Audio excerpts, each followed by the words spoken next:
baseball. Tonight, it's the New York Yankees against the Houston Astros in the first game of a 3-game set from Minute Maid Park in Houston, Texas. Hello, everybody, and welcome to Yankees baseball. Along with Ken Singleton, I'm Michael Kay. Yankees just finished a long homestand where they won 6 out of 10 games. Now they start this road trip, and they start the road trip with a major announcement. They made a big trade this afternoon. They traded their closer, Aroldis Chapman, to the Cubs, and they got back the Cubs' #1 prospect, Gleyber Torres. Then they got Adam Warren back, Billy McKinney, and Rashad Crawford. Now, a lot of people might look at this and say, well, the Yankees are rolling up the white flag. Not necessarily. In talking to Brian Cashman, he said, we still have 2 closers left on the roster. Obviously, they've got the wherewithal and the power to close games.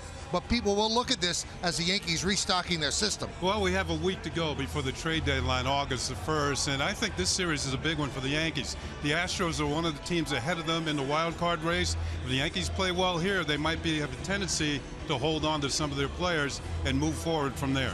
And if they don't play well, there are guys that know they could be on the market. Let's take a look at the pitching matchup in this one for the Yankees. Michael Pineda coming off a very good start, and the Yankees never like it when they see that name, Dallas Keuchel, as the opposing pitcher. Well, he's been very tough on the Yankees. In 4 starts, he's 3-1 against the Yankees in his career, but his ERA is minuscule, just 1.45. We saw him on opening day at Yankee Stadium this year.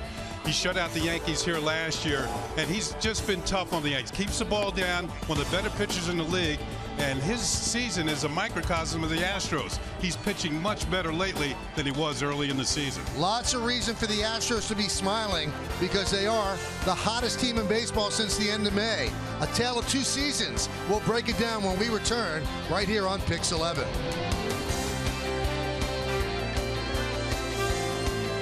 It's go time at the Hyundai Summer Sales Event. Hyundai, not just new, better. By Raymore and Flanagan Furniture, furnishing your style. By the Kia Top Quality Sales Event. Visit TriStateKiaDealers.com to learn more. By McDonald's, download the McDonald's app today for exclusive offers and coupons. By Geico, 15 minutes could save you 15% or more on car insurance. Visit Geico.com for a free rate quote. And by ChevyOffers.com. So the Yankees begin a 3-game set against the Astros. This is not the Astro team they saw at the beginning of the year. In fact, the first 45 games for Houston, 17-28. Now, in their last 53, 37-16. And that's since May 23rd, the best record in Major League Baseball. They've scored more runs, they've hit for a higher average, and probably most importantly, they've pitched much better. Look at the ERA difference, 4.54 to 3.08. So we're moving closer to baseball, the beginning of a 3-game set. When we come back, lineups, first pitch, baseball, Yankees, Astros, next, right here on Pix 11. A very good prospect, a top 30 prospect from the Cubs, and Gleyber Torres, and of course Adam Warren will be back with the Yankees probably tomorrow here in Houston to solidify the bullpen. In the meanwhile, Luis Severino's been called up from the minor leagues, and he'll be working out of the bullpen for Joe Girardi in the near future. All right, so the Astros have taken the field here at Minute Maid Park, and we'll take a look at the Yankees starting lineup, brought to you by Land Rover, Above and Beyond. Jacoby Ellsbury in center. It's a righty-leaning lineup other than Ellsbury. Rob Refsnyder's in left field, who'll bat second. Batting third, DH Carlos Beltran. Starlin Castro at second base will clean up. The number 5 hitter first baseman Mark Teixeira. Another lefty, D.D. Gregorius. The shortstop will bat 6th. Batting 7th, playing third base, Chase Headley. The catcher is Austin Romine. He'll bat 8th.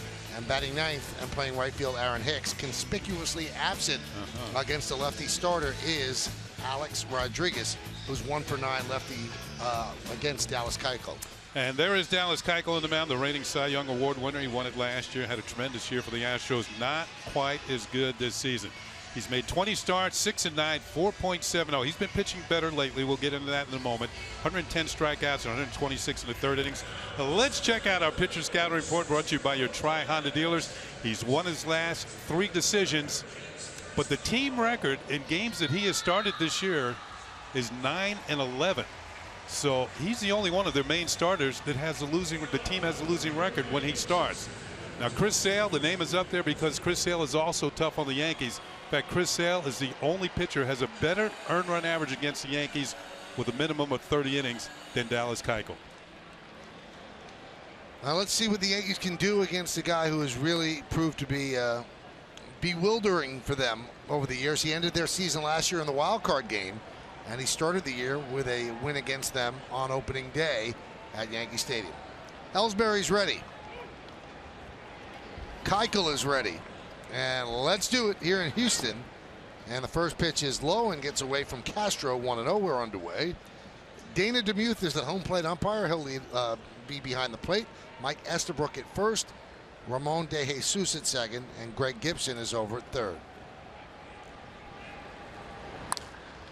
Lined and caught by Correa. One away. So hit well by Ellsbury, but Correa makes the play. Yeah, Correa will be making plays like this for a number of years. A young shortstop, rookie of the year last year in the American League. And he comes up with a sparkler here. Lays out, makes the catch. Ellsbury's feelings are hurt, and there's one out. Here's Rob Refsnyder getting the start in left and batting second.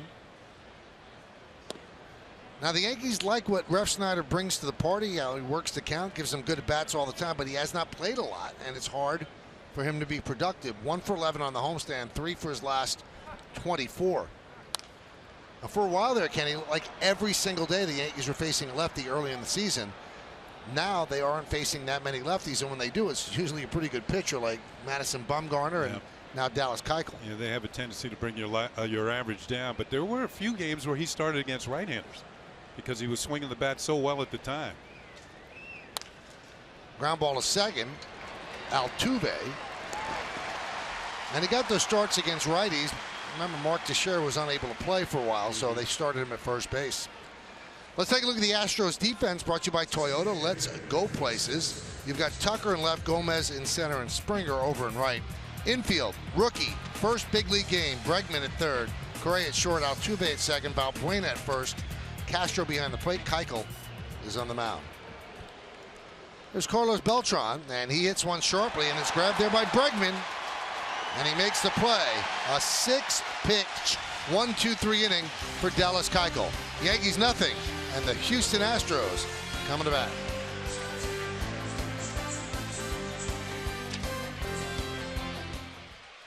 That's a nice Honda Summer Clearance event. George Springer, he's been the difference at the top of the order. He's in right field leading off, batting second and playing left field. Preston Tucker. Jose Altuve at second base will hit third. Cleaning up the shortstop, Carlos Correa. Look at the numbers against Pineda. 5 for 6, 2 doubles and 2 home runs. So has to be careful with him. Luis Valbuena at first. Alex Bregman, major league debut at third. See what he's done in the minors.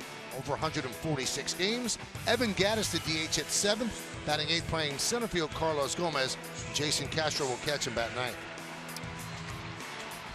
Michael Pineda on the mound for the Yankees tonight, coming off a strong start, and he's 1-2 in his career against the Houston Astros.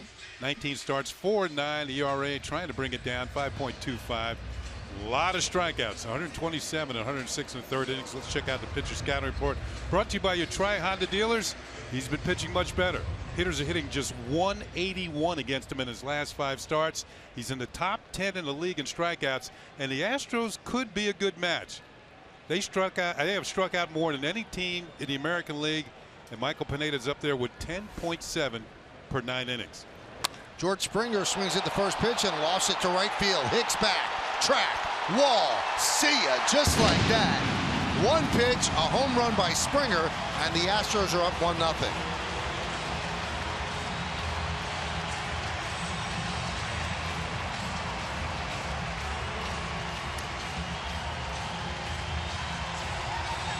'22nd home run of the year.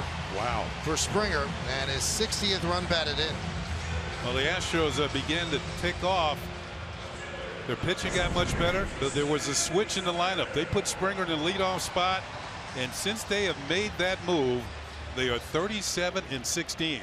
And he's a very aggressive hitter. He's not up there to take pitches. He has power. He shows it there to the opposite field, and it's 1-0. There's Preston Tucker, and there's a strike. That home run gives him now a 6-game RBI streak, the longest of his career. Here's a look on the follow-through. He takes a big swing, and when he connects, young man from Connecticut hit it a long way. Well, they called Tucker up on Friday, and he's 3 for 8 since that time. Let's take a look at the most home runs brought to you by Bob's. Indians 49, Astros 45, and you see the rest of the group.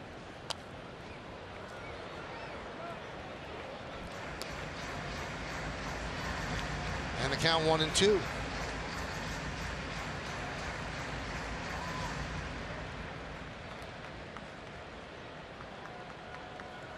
Preston Tucker just recently recalled from the minor leagues. This is his second stint with the Astros this year. He's only played 3 games since coming back. Fly ball left center. Ellsbury will make the catch for the first out. Let's look at the Yankee defense, brought to you by the Kia Top Quality Sales Event. Ellsbury's in center. You've got Refsnyder in left, Hicks over and right. In the infield, we'll go from third to first. Headley, Gregorius, Castro, and Teixeira. Austin Romine gets the start behind the plate. Michael Pineda is on the mound.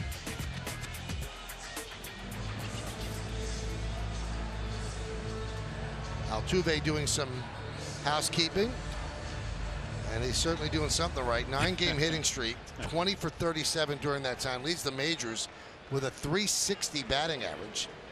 Has 18 hits in his last 7 games. He's doing everything right. Yeah, 5'6" second baseman. He had a big day yesterday against the Angels.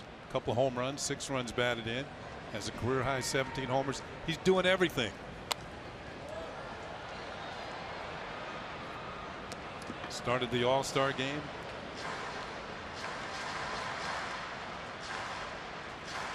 Last 4 seasons, you see the power numbers going up. So he had 15 last year. He's got 17 right now in just 98 games.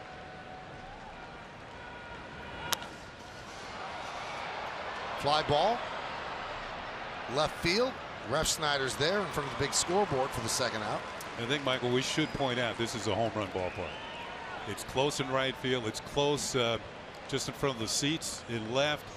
If you keep it away from center field and put anything on it, it could get out of the ballpark here.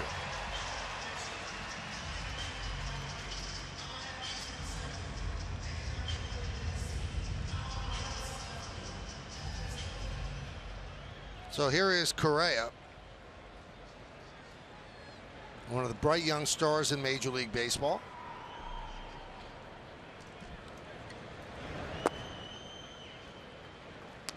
And because Correa is so highly regarded, you know, the second pick in the draft in 2015, Alex Bregman comes up as a third baseman, although he was drafted as a shortstop. That was a concern of a lot of Yankee fans today, Kenny. Well, the Yankees have Mateo, they have Gregorius. Would they need a shortstop in the trade? You can never have enough shortstops because shortstops are usually your best athletes. They can play anywhere. Yeah, very athletic. You can move them around the field. You can put them in the outfield if you want.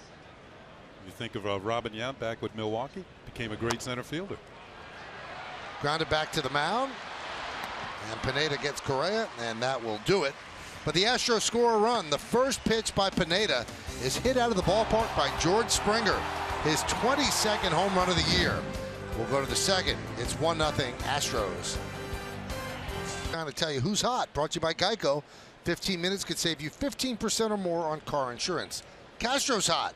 13 for 39 in his last 11 games. 6 extra base hits and 8 runs batted in, hitting a cool .333. So he will lead off. He's batting cleanup today as Keuchel deals. There's a strike. This is the 3rd time that Castro has batted in cleanup spot this year.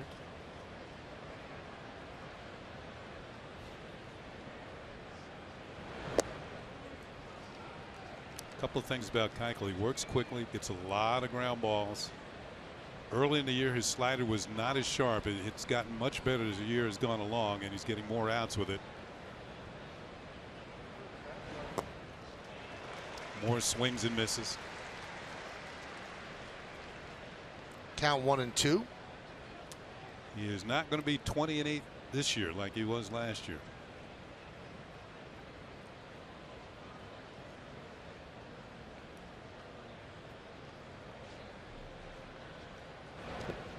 And he's almost given up as many home runs as he hit as were hit against him all last year. But his last 6 starts, he's 3-0 and looking more like he did last year.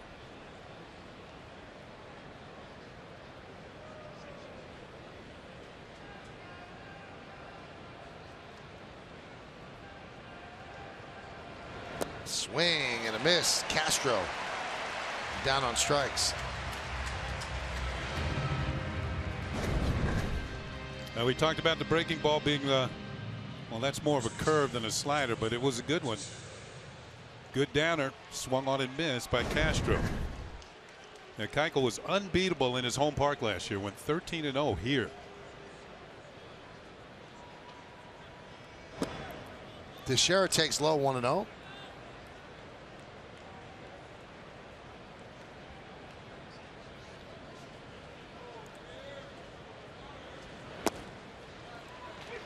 Teixeira 3 for his last 22.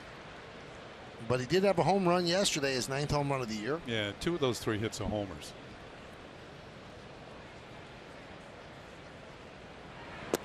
But sometimes you get in streaks like that, you'd like to chop those home runs up into 11 singles or whatever.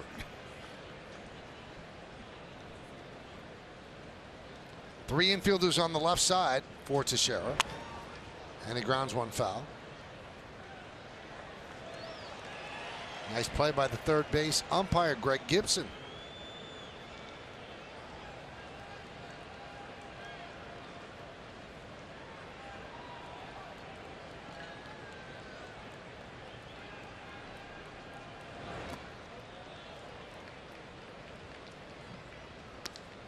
Three and two.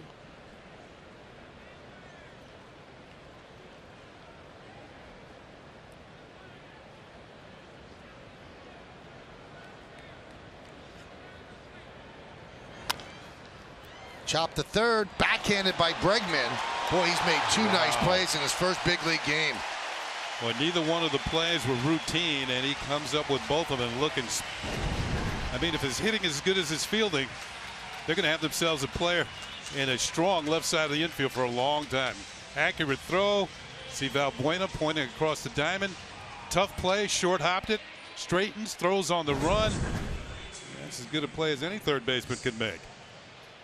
And especially one that hasn't played all that much third base.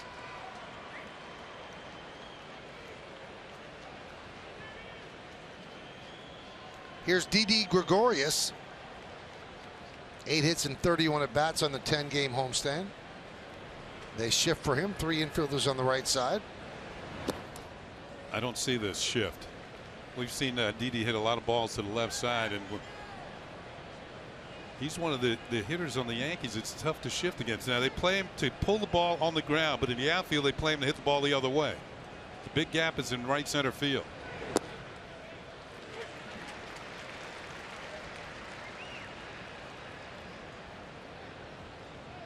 Good season for Didi so far, 297 with 11 home runs.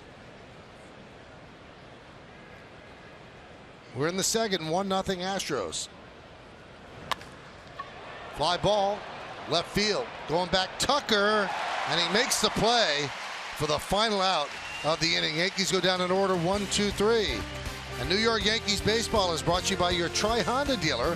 Now here's Pix11's Andy Adler with New York Yankee Andrew Miller. The keys to the game brought to you by Hyundai, not just new, better. Well, this kind of for the whole series. If the Yankees can somehow alleviate Altuve, he's been red hot. Try and keep him out of the mix as far as offensively for the Astros. Yankees have to pick up the pace on the road. They are 5 games under on the road, and they have to cool off the Astros here at home. The Astros are 21-7 in their last 28 home games. So if the Yankees can slow them down, make that 21-6 in their last 27, the Yankees can slow them down somehow. It would certainly help their cause on this road trip.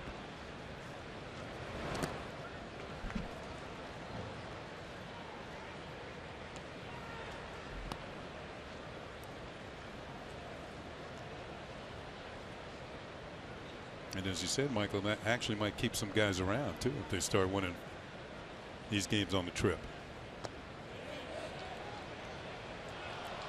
He could not hold up, according to Greg Gibson. Well, let's see what the swing is like here from Valbuena. Yeah, he went around.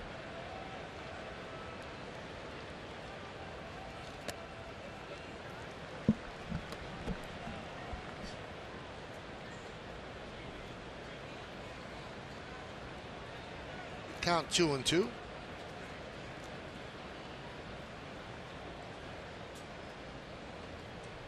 And the pitch. Pass to Shera. Like he didn't see it.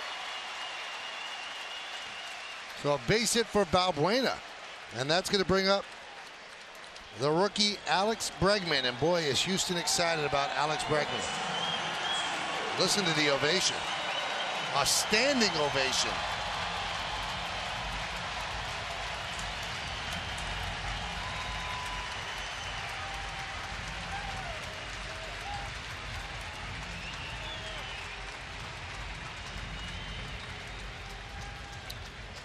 Wow. He's already given them 2 good defensive plays. And that's not even his natural position. His natural position is shortstop.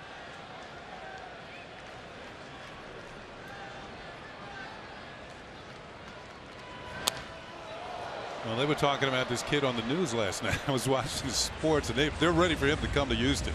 #1 draft pick from a year ago out of Louisiana State University. He had a press conference before the game. He mentioned 50 or 60 friends and relatives are coming from Albuquerque, New Mexico. That's where he's from. And he said he was a big Derek Jeter fan growing up. His mother, a Yankee fan. The 0-1. Sky high fly ball left field. Refsnyder makes the play. So Bregman 0 for 1 in the big leagues. He asked Bregman who was his favorite team. He said he didn't really have a favorite team, but he said he rooted for Jeter because he liked his style. He liked the fact that he was a winner and he played baseball the right way. And that's what he had to say at his press conference. I'm sure he's nervous. First major league at bat, he flies out to left field. But as you said, Michael, he's already made 2 sparkling defensive plays. 22 years old, played in the Futures game in San Diego. Was 3 for 5 in that game. So he has been on the fast track since being the #2 pick in the 2015 draft, right after Arizona took Dansby Swanson, who's since been traded to Atlanta. Evan Gattis rips one to left field. Diving play by Refsnyder to take away a hit. As Balbuena heads back. Mostly we've seen Refsnyder in right field and at first base, but very little in left field.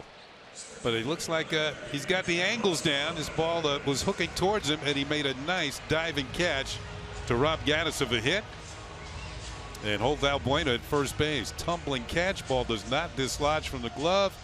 Pineda's happy, and that's out #2 here in the 2nd inning. Yeah, I'm thinking he might look like the type of play you could jam a shoulder on, and he's stretching it. Hopefully he's okay. 2 innings, and we've seen some pretty good defensive plays. Correa's play, the 2 plays by Bregman, that one there by Refsnyder. Here's Carlos Gomez.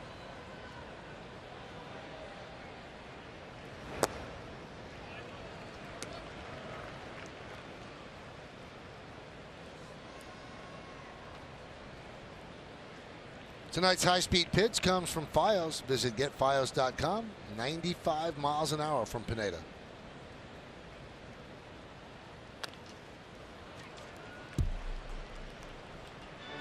Count 1-1.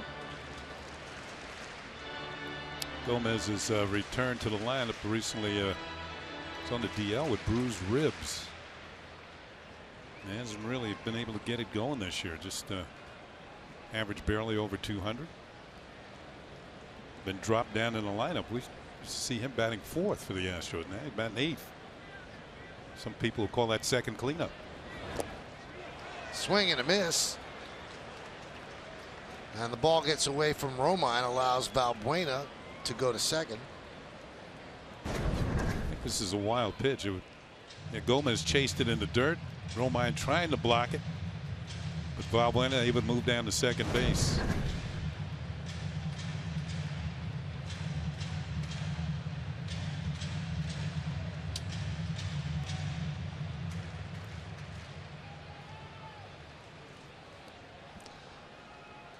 One 0 Astros here at Minute Maid Park on the leadoff home run from George Springer.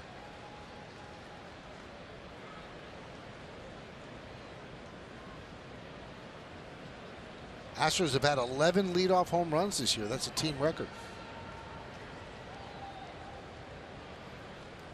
Got to figure Springer's been involved in a bunch of them. 1-2. Off the glove of Romine. And it caroms all the way out to Headley. As Valbuena will stop at third. Now this might go as a pass ball, but it was a cross up all the way.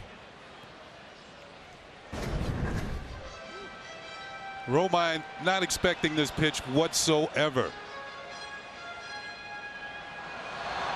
Looked like he shifted for a slider. He got a fastball that almost took the head of Dana DeMuth off. A cross up on the signs. Valbuena moves to third. They call it a wild pitch? It is a wild pitch. Yeah. Wild sign. Well, you're right though, Kenny. DeMuth, very lucky. Umpires have to hang there because they can't flinch and they have to expect the catcher's going to catch it.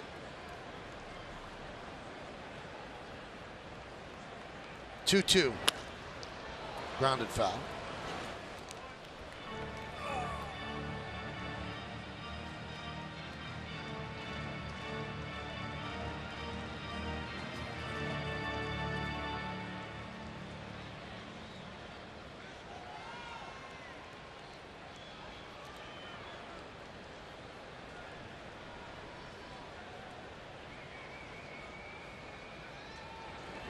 Swing and a miss, chases a high fastball, and that'll do it. No runs, a hit, 2 wild pitches, and 1 man left on base. We're going to the third. It's 1-0 Astros.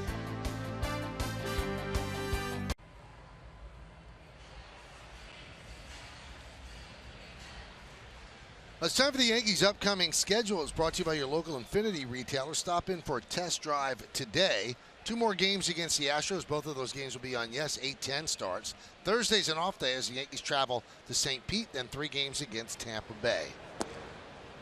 Then the Yankees will actually come back to New York. 2 games at Citi Field against the Mets, followed by 2 games at Yankee Stadium against the Mets.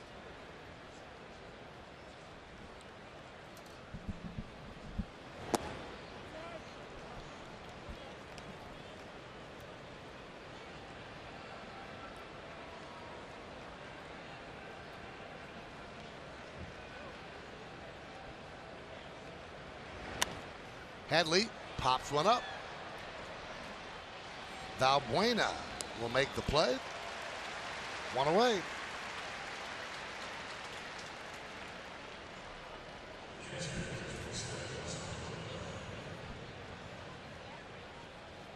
Keuchel has retired 7 in a row.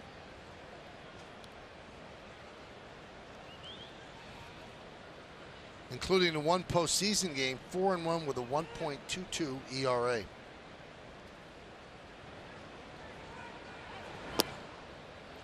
Now you wonder, a little bit of a shaky year this year, at least to start. He led the American League in innings pitched last year with 232, and you say, oh, guys used to pitch 300. Well, guys don't do that anymore.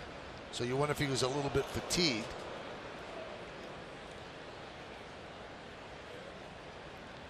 He doesn't blow you away.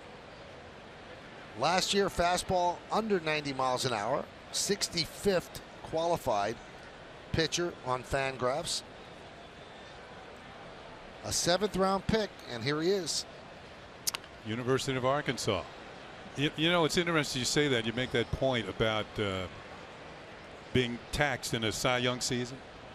And I had a former teammate of mine, the Mike Flanagan, the late Mike Flanagan, who won the Cy Young Award. And he said that year it took a lot out. He was not as good the next year. How about playing in the playoffs? Yeah. There's a line drive to right field. It's a base hit for Romine, Yankees' first base runner. But then on the other hand, I played with Jim Palmer, and he won it 3 out of 4 years, I believe it was. So,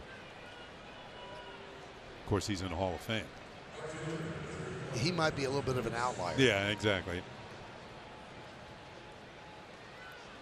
Nice piece of hitting by Romine, going the other way with a pitch out over the plate. Yankees' first base runner. Here's Aaron Hicks.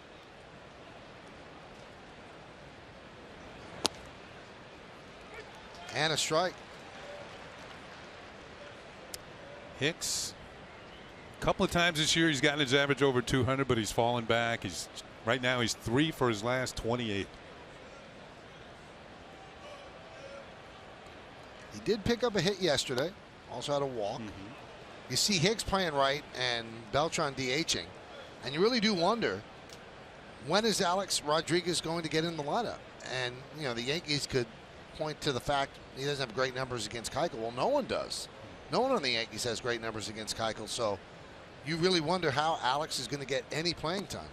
Well, Joe Girardi made a point of saying this is more about Beltran and getting him into the lineup as much as he can. Now, the opportunity with A-Rod's numbers being 1 for 9 gave him the opportunity to DH Beltran tonight and put Hicks in the outfield and move Refsnyder over to left field. But what's interesting, the Astros are pitching right-handers after this. Right. There's one. And Hicks into the double play. 5-4-3. We'll continue this discussion when we return. No runs a hit, nobody left on base. We go to the bottom of the third. Astros, and you see his numbers against righties: 193 against lefties, 232. Now against Keuchel, 1 for 9 with 4 strikeouts. But it was kind of startling that he was not in the lineup against a lefty when he's not playing against righties. So if he's not going to play against lefties, when will he play? We bring in our colleague Meredith Marakovitz. So what's the word in the clubhouse? Well, unfortunately, it might get worse before it gets better for Alex Rodriguez. Joe Girardi said his intention is to most likely DH Beltran the remaining 2 games of this series, and then they're going to play Tampa. And history tells you that he won't use Beltran in the field 3 days in a row on turf. So you're going to see Alex Rodriguez not necessarily getting a lot of time there. And this is actually the first time that Alex Rodriguez is not being started against a left-hander American League team all season long, as we make the first out here. And I asked him, coming in, you saw the lineup. Were you at all surprised? And he admitted he was a little bit surprised, but Joe Girardi did give him a heads up that this is what he was planning on doing. Alex did say he's encouraged of his at-bats lately. He feels like his strikeouts are down, his walks are up, he's getting the ball in the air more, he's more selective with which pitches he's swinging out. He's not swinging and missing as much. But guys, if you can't get in on the lineup, it's difficult to show that you're improving. Also, what you just said, Meredith, so Girardi said he's going to DH Beltran the next 2 games, so you know he's not playing against the righties. He has to be in against the lefty tonight, or he's never playing.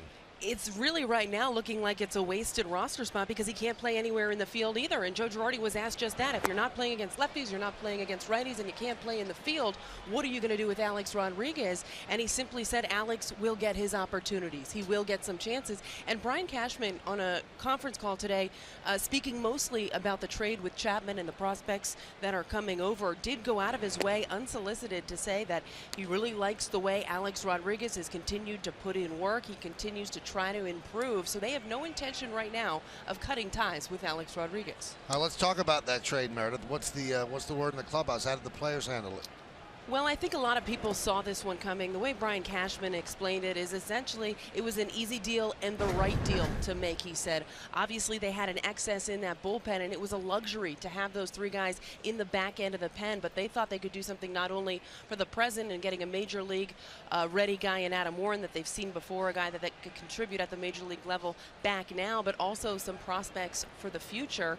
And you look at one of those prospects, 19-year-old Gleyber Torres. Starlin Castro actually knew Torres in 2015 in Arizona the offseason. They trained together, and he said this kid is great. He has a lot of talent. He has good makeup, good hands. The swing looks good, very athletic, and he's one of those guys that when you just watch him play for a little bit, you know he is going to be a successful big league player. And that's what Starlin Castro told me. He knew that this kid could play. How long it takes him, how he progresses when he gets through the minors, that remains to be seen. But also, Michael, you brought up the point that he's playing shortstop. He's reporting to the Tampa Yankees. Mateo is there already. He is the shortstop. Mateo will play a little bit of second base. Brian Cashman said in the future they could move him around a little bit, but they want him to get acclimated with the new team, the new environment, before they start really monkeying with his position. You know, they always used to say, well, he might outgrow the position. That's not necessarily true, because there's some big shortstops, including Alex Rodriguez in the past, as we watch Springer foul the ball off here. Well, here are the three shortstops in the system. You have Didi having a great year up here, then Mateo, and now Torres. So I don't think you could ever have enough shortstops. You just can move them around, and also they're assets. Like you always hear NFL general managers during the draft, you pick the best available athlete, and don't worry if you have people at that position. And usually the best available athlete is, in fact, a shortstop. I mean, Bregman's been moved to third. I mean, in Yankee history, Mickey Mantle started as a shortstop. Bobby Mercer started as a shortstop. So you can move shortstops around. And it has so much to do with need. You know, you might be blocked at shortstop, or he might be the better shortstop. It just depends what you need at every particular level, and it's going to take time to figure that out. One more thing on the Alex Rodriguez situation. I think the true test will come when the Yankees face the next left-hander, because Joe Girardi had the fact that he's 1 for 9 against Keuchel, who's a pretty good pitcher, has been pitching well lately, so he keeps him out of the lineup tonight. The next lefty they might face will be probably in Tampa Bay, because they got Mike Moore, they've got Matt Moore, I should say, and they also have Blake Snell, so a couple lefties down there, and that might be the true test to see what their plans for. Look out for Alex Rodriguez.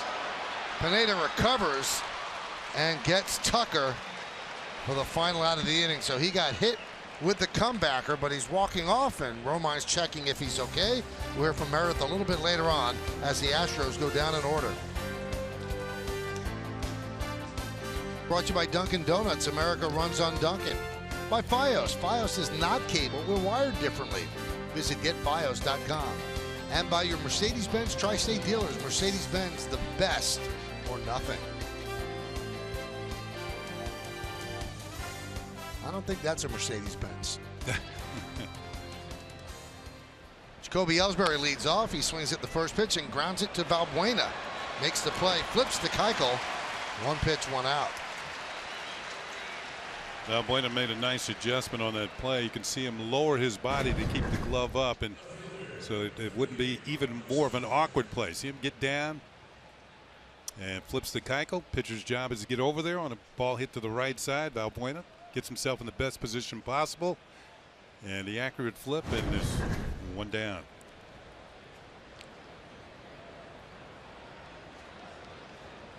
Here's Rob Ruffsnyder. There's a strike. Not quite certain where that comebacker hit Pineda, but he did recover and hustled after the baseball and got the final out.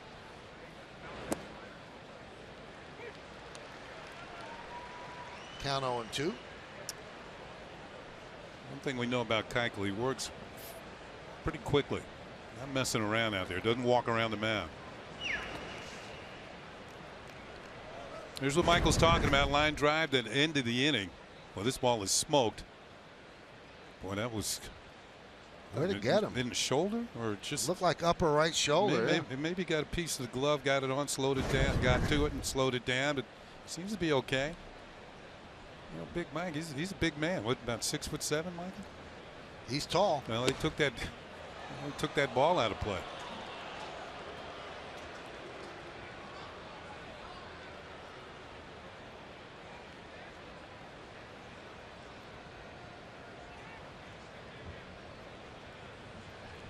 Two count on Ruffsnyder.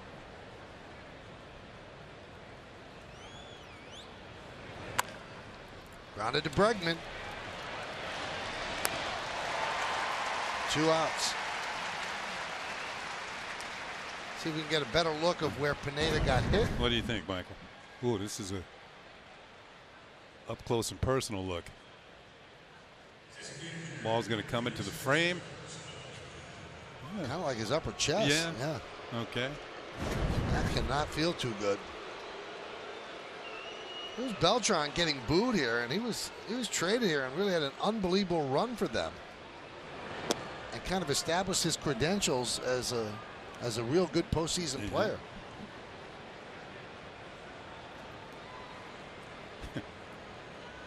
How soon they forget. Well, it has been soon, but they forgot, obviously. Maybe it's just, you know, like whenever you break up with somebody, there's bitterness. I don't plan on doing that. Good for you. In the playoffs as an Astro, 435, 8 homers, 14 ribbies, 21 runs scored. Can't boo those numbers. Down to Bregman, getting a workout in his first big league game. And the Yankees go down in order, 1, 2, 3. 3 more ground balls from Dallas Keuchel. We go to the bottom of the 4th. By McDonald's. Download the McDonald's app today for exclusive offers and coupons. Joe Nathan won in his season debut with the Cubs yesterday. Jose Bautista activated from the DL, on the DL with a toe injury. Braden Shipley, #1 prospect for the Diamondbacks, will make his first career big league start tonight. And David Dahl, the 3rd best Rockies prospect, will make his major league debut tonight. Altuve grounds 1 foul over the Yankees dugout. As we start the bottom of the 4th, it's 1-0. Astros on the Springer home run, leading off the first inning. A couple of weeks ago, when Manny Machado of the Orioles was suspended for fighting. Ground ball is short, charging Didi. Gets Altuve.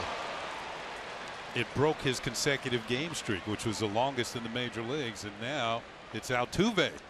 Jose Altuve has the longest streak at 190 consecutive games. This is game number 190 for him. And they are also throwing around the MVP. Got a chance with these numbers. Yeah. He is something else. Yeah, he's quite a player. For a guy who was turned away from a tryout years ago. Just told him to go home. And came back, didn't listen to them, came back. Here's Carlos Correa. And as we were looking out on the field, the between innings, and you look around the Astros infield, and Altuve, you know, at 5'6", the shortest major leaguer, but he is a little big man in terms of what goes on with the Astros here.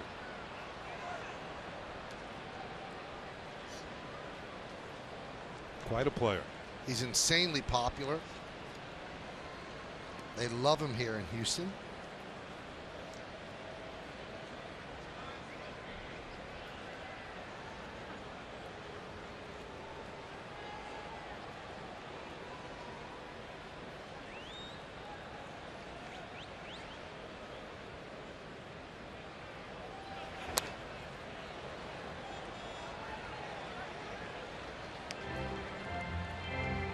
Most RBI since June 20th. That's Carlos Correa, 31. That's in the big leagues.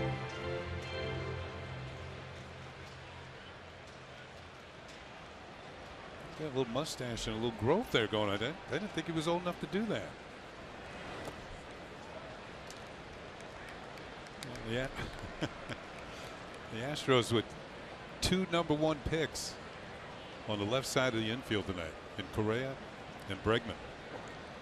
See, sometimes the years of losing result in pretty good players, and you have to make the right choices, though. That's a good point. We saw the Rays do that. They build their organization with young players. And when you miss on a pick like that, it really sets you back. Yeah, it does. When you're up there in the top 5 picks or so,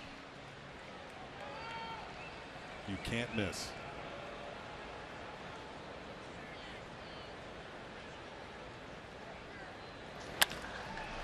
Ground ball is short.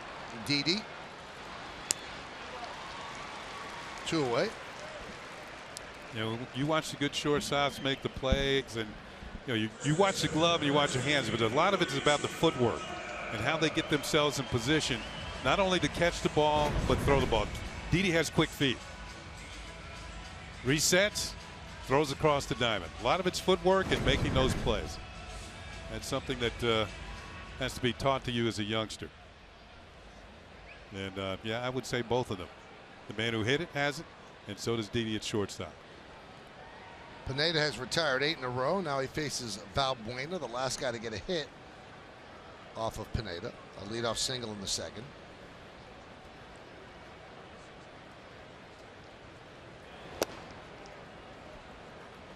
One and 0.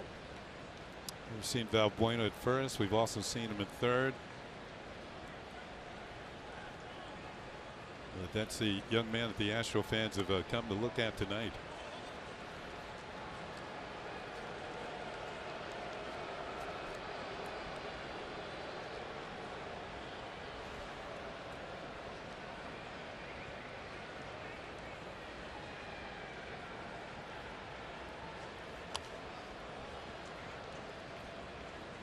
2-1. Astros 1 run on 2 hits. Yankees no runs on 1 hit. Over 4 innings. The minimum 12 batters have come to the plate against Keuchel. A single by Romine, the Yankees' only base runner. He was erased on a double play. And there's a base hit to right center field for Balbuena. Ellsbury gets the ball in, so he is 2 for 2. And that will bring up Alex Bregman.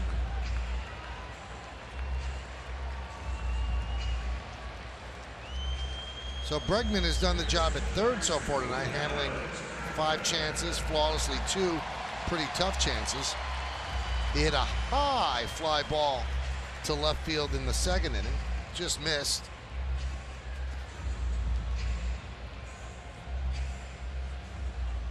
Sam and Jackie Bregman, his parents. He said when he called his parents yesterday to let them know he got called up to the big leagues, his mom is crying on the phone, his dad is screaming, his sister's crying. And when he came to the ballpark yesterday at AAA, they told him to come to the ballpark early and bring all your stuff. And he was wondering what was, and then they said, you're going to the big leagues.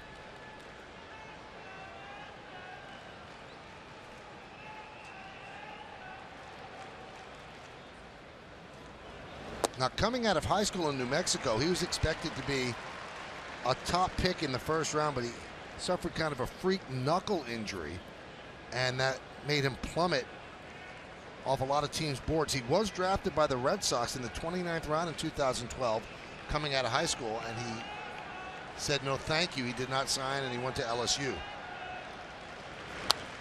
And he said going to LSU was the best thing. It's the best time. And there's a connection between he and the school. Well, and the Astros caught a break too. The 2nd pick in the draft, and he signed for $5.9 million, which is well below the slot number. The slot number for that position is like 7.3.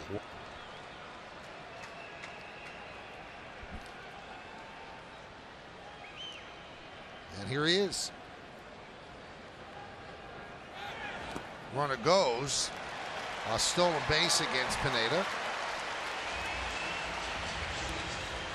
as the ball was in the dirt. You know, they didn't have those type of slot numbers when I was being drafted. What did you say?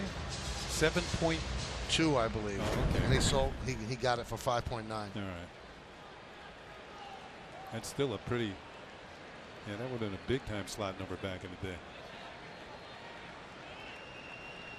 Would have been a nice salary for a veteran back in the day.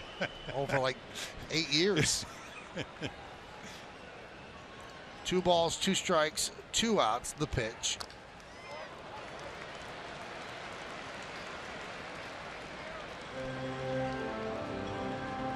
Well, one thing that we know about Pineda, that this has been a problem for him during the course of the season. Coming into today with 2 outs, batters have been hitting 350 against him, 352 to be exact.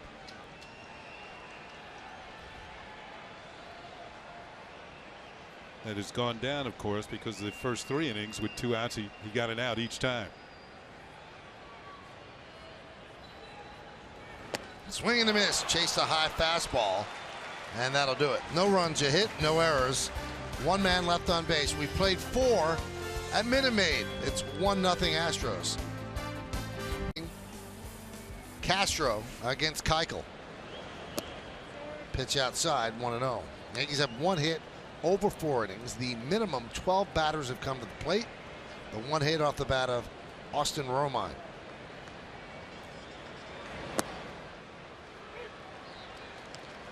Kenny, it seems like Keuchel brings his hands over his head but separates the ball from the glove while he's out there. He does, and he also, I don't know if it helped him get movement on his fastball, but the fastball seems to be sinking. That's what you're talking about right there. That wasn't a fastball, it was a breaking ball. It had missed inside 2-1. But you mentioned the fact he gets a lot of ground ball outs. There's only been 1 fly ball out to the outfield tonight, and that was by Didi Gregorius.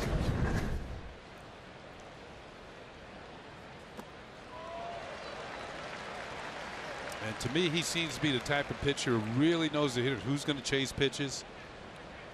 Castro, we know, will leave the strike zone and chase some pitches. I wouldn't be surprised if his next pitch wasn't exactly a strike either, just to try to get him to chase another one. Swing and a miss. Castro strikes out for the second time against Keuchel. Good 12-6 break on this one. This is more of the curveball than a slider. See, it just drops out of the sky. That's more like an Andy Pettitte type pitch, an Andy Pettitte curveball. But Andy Pettitte pitching batting practice before the game. Yeah, that's pretty cool. I thought I saw Andy, had a chance to talk to him. Said his family was doing well, and his young son Luke was with him.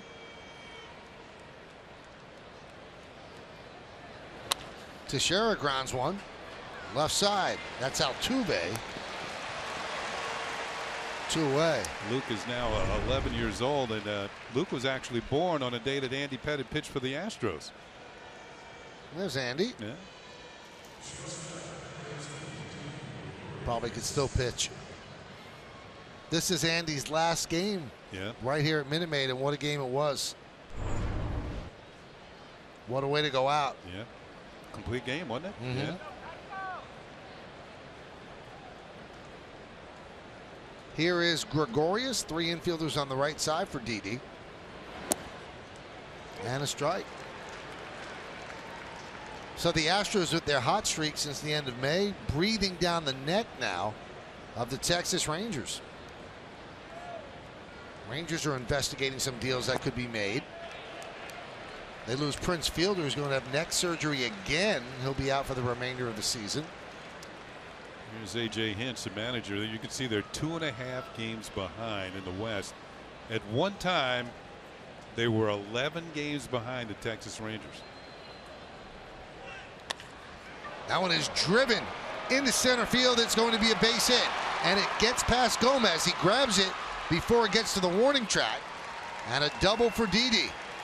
And that fell in only because Gomez was playing toward left field for Didi. They play him to pull on the ground, as Kenny said earlier, and to go the other way in the outfield. Yeah, well, this one just starts to the gap and almost straight away center field. That's how far away he was in left center. His pitch stays up. Of course, Didi's been hitting left-handers all year, and Gomez actually made a good play to keep that from going up the hill. Of course, next year that's going to be reconfigured. Center field will not be 436 feet away. They're going to bring the wall into 409. I don't know if anybody's ever hit a ball over that fence here.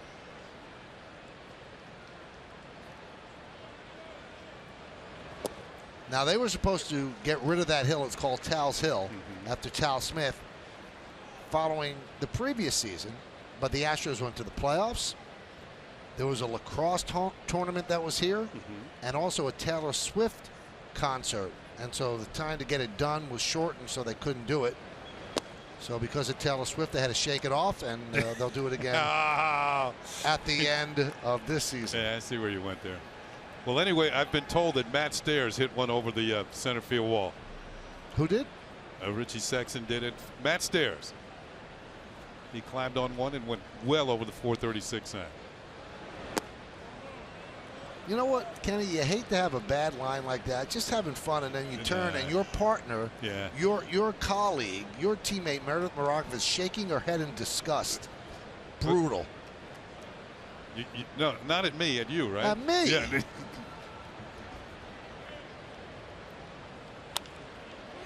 That one is looped into center field. Will it find grass? Yes, it does. It falls in. Gregorius scores. It's an RBI single for Headley, and the game is tied at 1.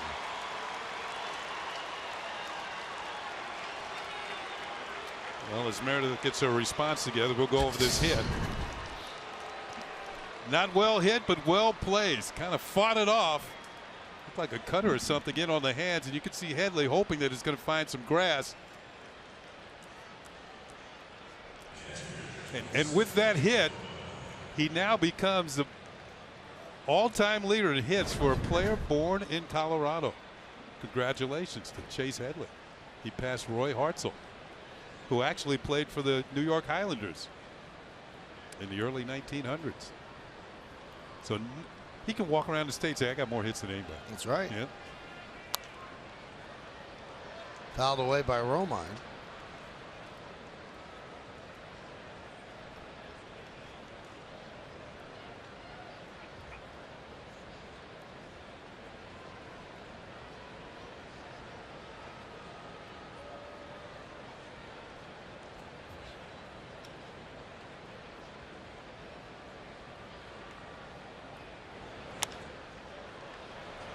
Popped up, shallow center. Back is Altuve, makes the play, and that'll do it. But the Yankees have tied the score.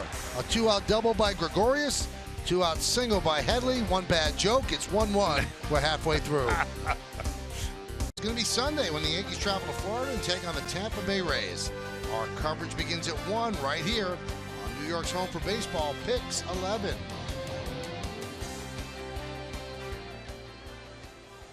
The Yankees got the run back for Pineda. It's 1-1, leading off Evan Gattis, who's had 3 home runs in his last 2 games. And 2 of them came Saturday on the day they gave his bobblehead away at Minute Maid. And there's a strike. You know, the thing about him, he likes playing here, bobblehead day or not. Got 17 hits this year. He's been in the minors, coming back from injury. 17 hits in this ballpark this year. 10 of them are home runs.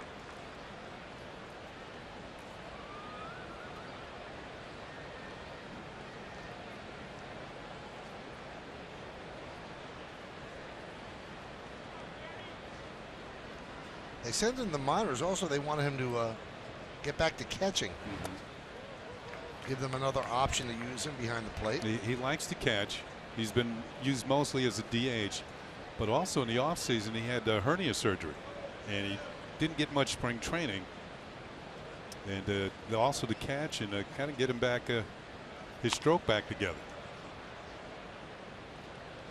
And the other day, well, you know, he must be feeling better from the hernia surgery because he picked up his first ever stolen base in the major leagues. That was against the Oakland A's on July the 10th.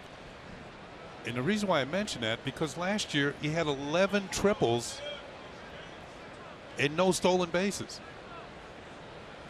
It's kind of hard to do. That is hard. Did he go? Yes, he did. Gattis down on strikes. There's that slider from Pineda that looks good until it gets just in front of home plate. Then it dives out of the way, and there's the check swing. He did go around too far. Looks good. Looks good. Oh, no, it's not. And he went around too far. You know, that's the same sort of thing now that Luis Severino's here. They say his slider is better. His slider has to dive out of the strike zone like that last one did. Severino's back here. If you missed it, he's back with the Yankees, and he's going to be working out of the bullpen. And Adam Warren, who came over in the Chapman deal, not here yet.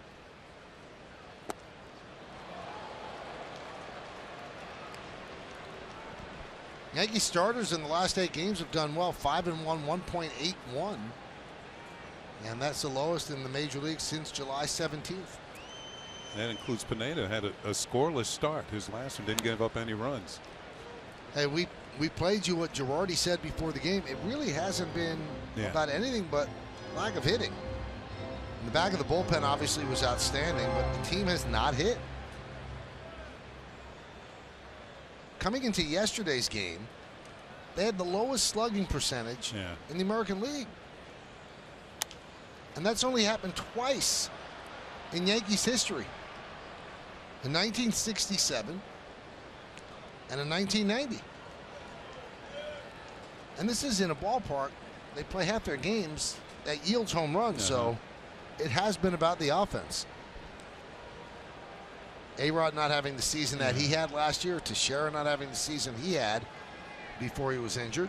I was going to mention, if they come anywhere close to what they did last year as far as run scoring is concerned, their problems wouldn't be quite this deep. I mean, the fact is that they're a couple games over 500. There's what you're talking about, Mike.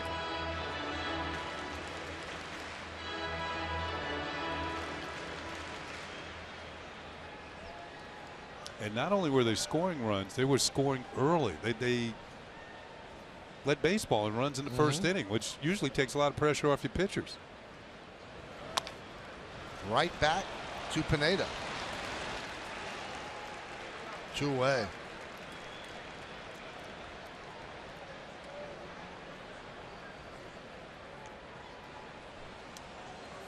Yeah, runs, the ability to score runs takes pressure off your pitchers. Some nights when you out-hit your own pitching when it's not that good.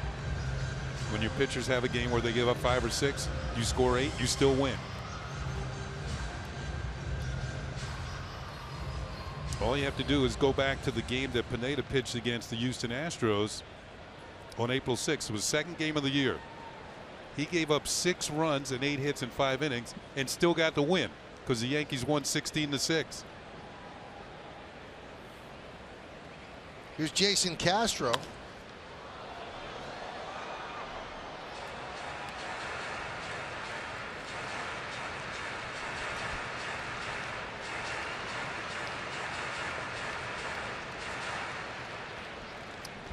Pineda's pitched much better lately. We told you they're only hitting a 181 against him in his last 5 starts.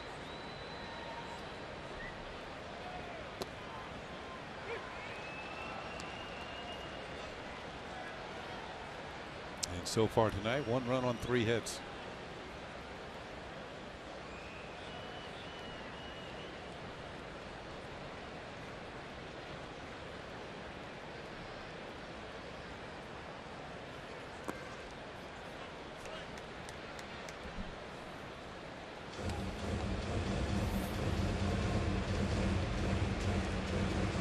Not too many high pitch innings, just the 18 in the 4th. So he's in pretty good shape pitch count wise with 68.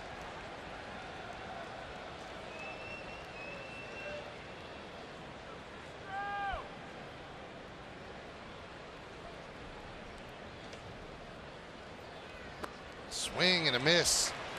Castro down on strikes. Pineda retires the Astros in order. 1, 2, 3. We're going to the 6th. This one's tied at 1. Back on Yes for another battle with the Houston Astros. Complete coverage starts at 7 with Audi batting practice today and the Chevy pregame, and catch all the action only on Yes and streaming live on Fox Sports Go. Dallas Keuchel and Michael Pineda and a pitcher's duel. First game of this 3-game set. It's 1-1. Aaron Hicks will start it off. It'll be Hicks, Ellsbury, and Refsnyder. 9-1 and 2. And Hicks tries to bunt, misses. 0-1. Michael, you were talking about the fact that Keuchel not as sharp this year as he was last year. The reigning Cy Young Award winner. But here's something to think about. We were talking about how winning the Cy Young Award could affect your ability to pitch the next year. The last 6 Cy Young Award winners in the American League all had a worse record and a higher ERA the next year. It's hard to duplicate a Cy Young Award season. You can have a pretty good year, but it hasn't been as good. You had Corey Kluber in 2014, Max Scherzer, David Price, Justin Verlander, and Ken Felix going back to 2010. All of them the next season. Not as good a record. Some of them were still pretty good, and their ERAs all went up. Kluber had a big drop. Yeah. I think Scherzer was another good year. Yeah, he was. Right. He went from 21-3 with a 2.90 in 2013 to 18-5 with a 3.15. He's still got his money. Let's put it that way.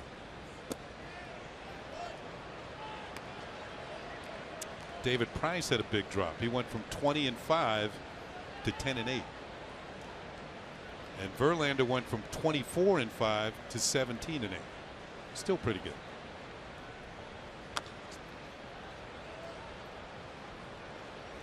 Still 3-2 on Hicks. Hicks wrapped into a 5-4-3 double play in the 3rd.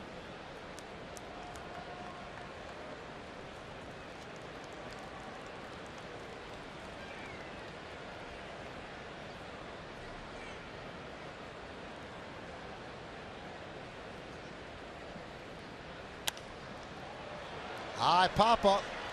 Infielders converge. They'll let Altuve take it. Away. The out-of-town scoreboard. is brought to you by Nissan. Shop ChooseNissan.com. Detroit leading Boston 2-1 top of the 7th. Colorado 2-1 over Baltimore bottom of the 7th. Toronto 3-0. San Diego bottom of the 8th. Oakland 5-2 over Texas. Astros keeping an eye on that one top 5th. White Sox 1. Cubs nothing top of the 5th. And the Angels and the Royals. Angels lead 4-0 bottom of the 4th. No Aroldis Chapman yet for the Cubs. He was actually in the clubhouse saying goodbye to his teammates before this game.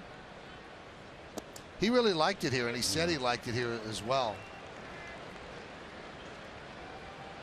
Said it was a real family atmosphere and really felt accepted.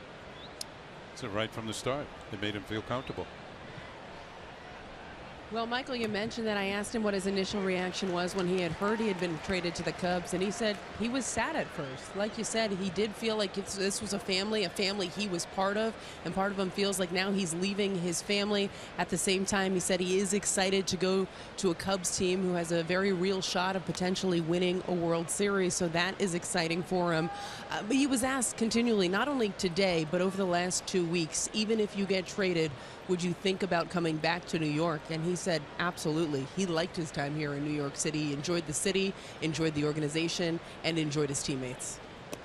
And what's interesting is it came out today that the Yankees did ask him if he'd be interested in negotiating an extension, new contract, and they did this toward the end of June, and he said no. Doesn't mean he didn't want to be here, but you know, he's so close to free agency.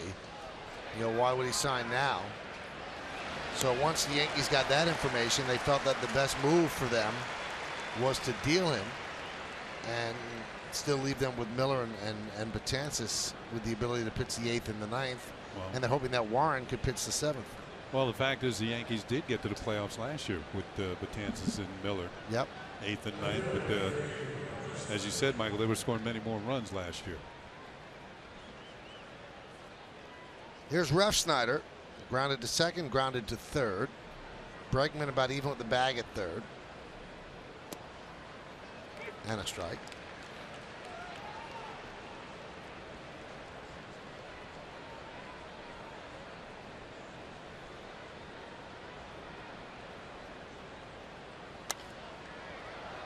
Fly ball right field. Springer's there, puts it away, and that'll do it.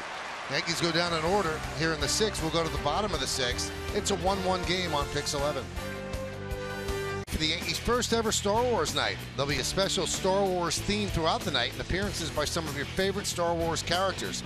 In addition, the first 18,000 guests in attendance are going to receive a special R2-D2 Yankees knit cap. For tickets, log on to Yankees.com. Visit the Yankee Stadium ticket window, Yankees clubhouse shops, or you can call Ticketmaster at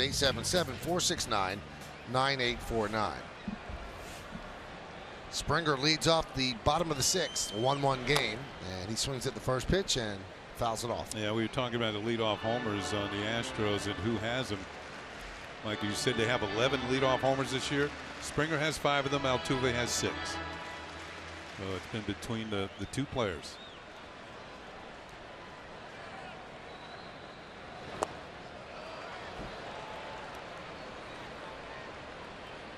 It's the type of swing you see a little North Texas here. You see that, and then Arlington from Adrian Beltre down on one knee.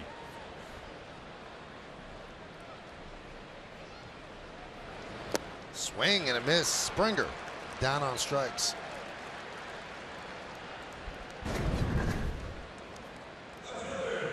Pineda picking up the pace.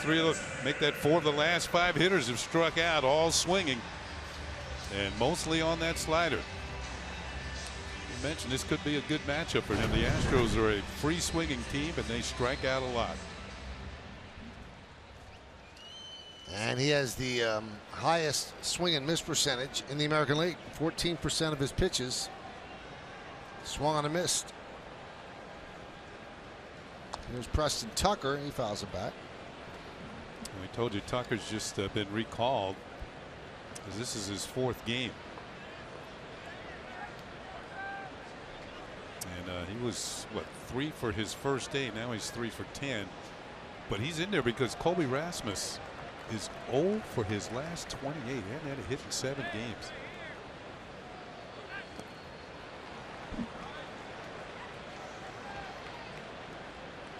That's tough. That's very rough. You're taking that home with you. Yeah, you want to make it sit in the back seat, though.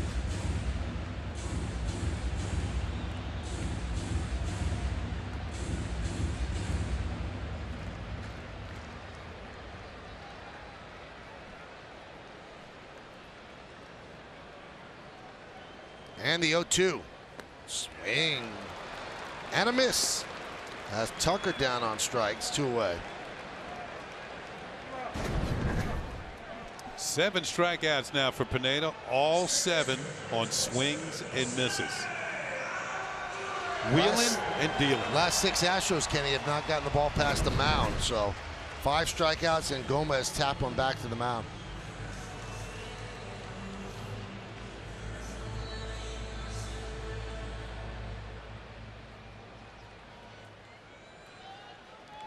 Here's Altuve.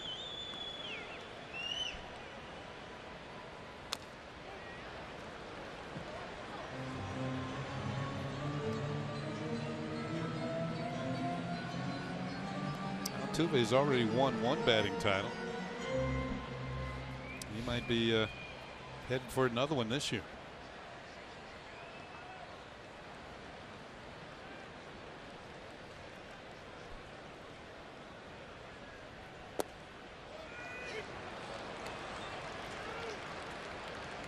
Might have caught him looking for another slider and blew a fastball by him.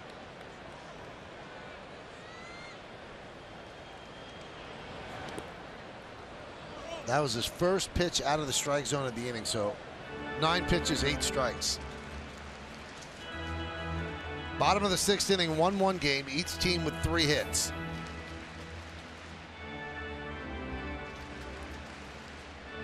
Great ball strike ratio.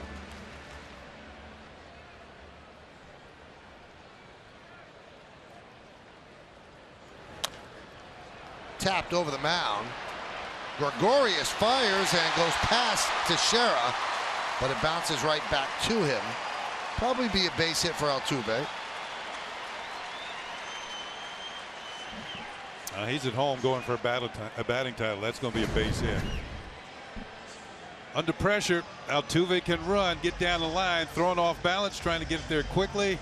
It would have been a bang-bang play one way or the other. First base coach Richie Dower is going to have to jump out of the way as his ball bounces back in his direction before it gets to Teixeira. Scored a hit, and the Yankees did catch a break that had bounced back to Teixeira and didn't allow Altuve to get into scoring position.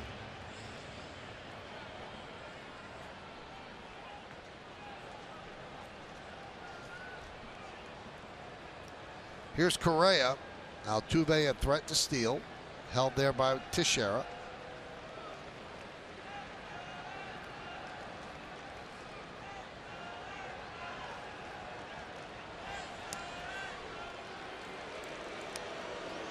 Pineda's a big man. A lot of moving parts when he throws the ball to the plate, so you can get a jump on him.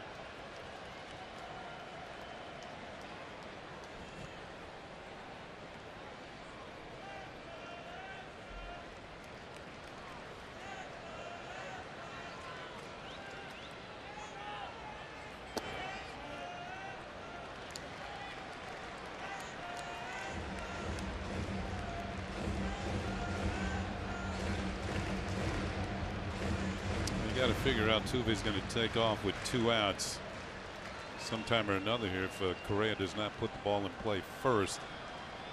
Altuve leads the league in stolen bases with 25. He has 25 stolen bases and 29 chances.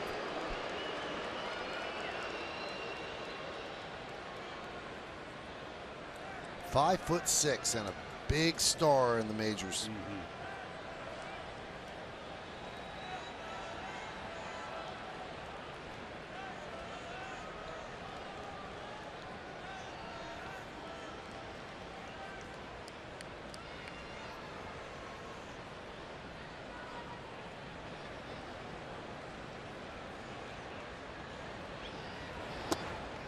And a strike. 1-1. You know, right now it seems that Pineda has the Astros looking so much for a slider. They're taking fastballs for strikes. They think it's going to break out of the zone.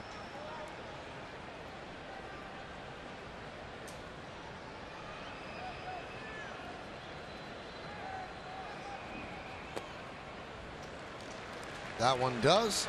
So the count 2-1.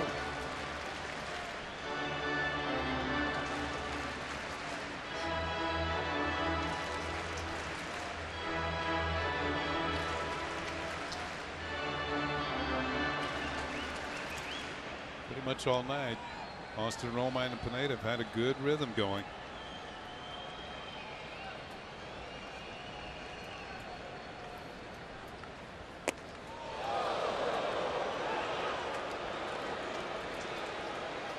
Three and one on Correa. Another fastball, but this one more like a two-seamer. It sailed up and in.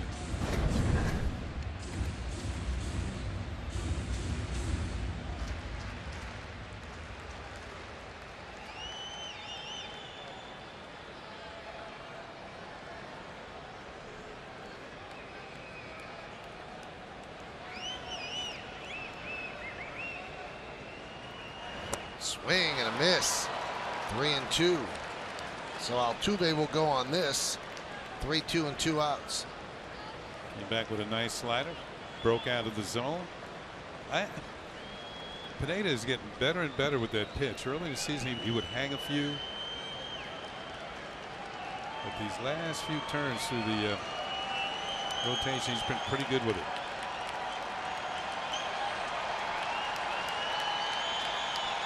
Runner goes and pitch outside. So that's the first walk of the game by either pitcher.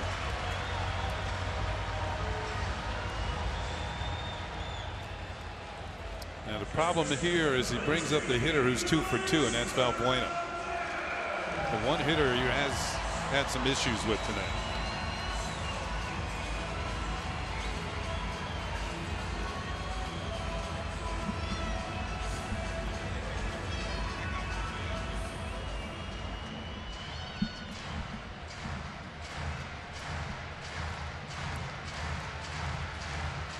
So the Altuve single certainly has slowed things down for Pineda. Altuve is at second, Correa at first, Valbuena at the plate.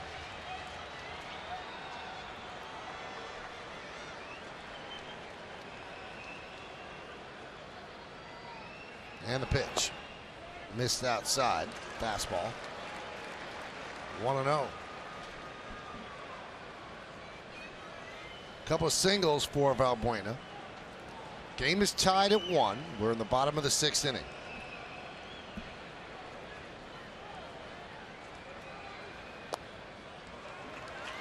Two and 0.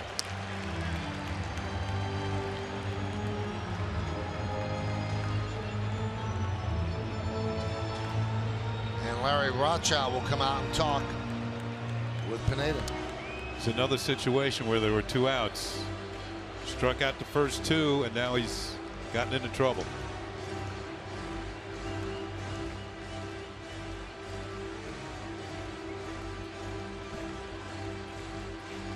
This copyrighted telecast presented by authority of the New York Yankees may not be reproduced or retransmitted in any form, and the accounts and descriptions of this game may not be disseminated without the express written consent of the aforementioned New York Yankees.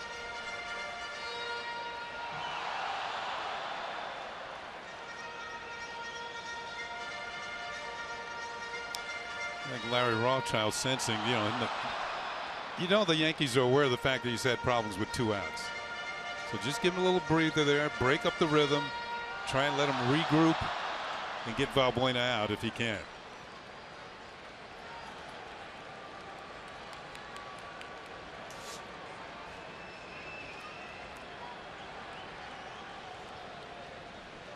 The 2-0. 3-0, and you've got the rookie Bregman on deck.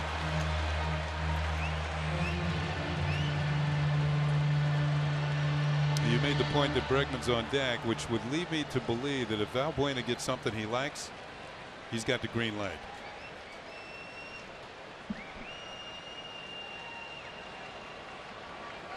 Runner goes from second. Doesn't matter. It's a walk, so the bases are loaded. Infield single with 2 outs. A walk and a walk. And you think that Alex Bregman's heart is pounding through his chest right now? This crowd expecting him to do something. Standing for a kid making his major league debut.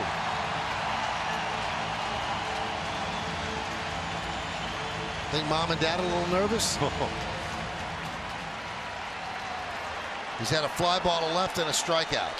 Big spot in this game for Pineda.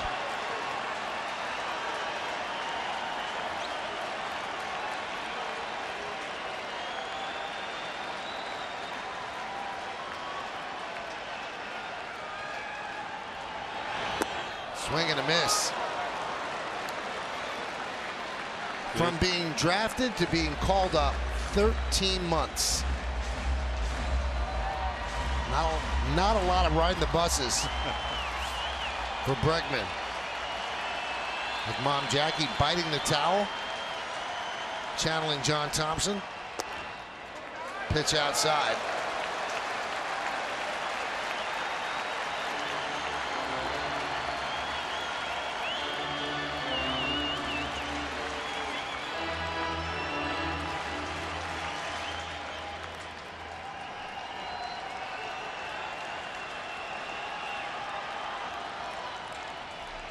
And the pitch. Fly ball, right field. Hicks back. On the track, he'll make the play for the final out of the inning. So Pineda just wiggles out of trouble as the Astros lead the bases loaded. Will go to the 7th.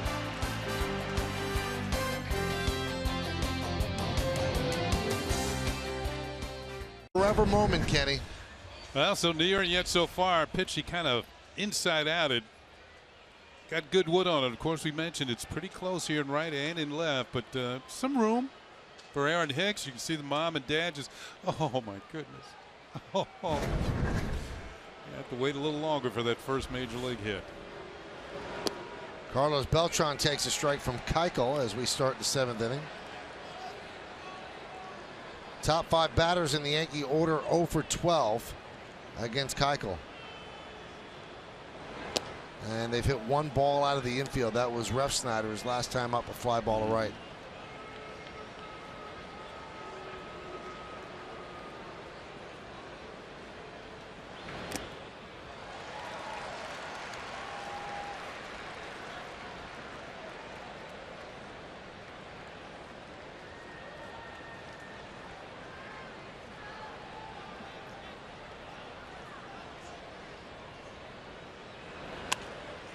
Line to left field. That is going to be a base hit. It gets past Tucker and goes to the wall. Going to second is Beltran. He's in there with a leadoff double.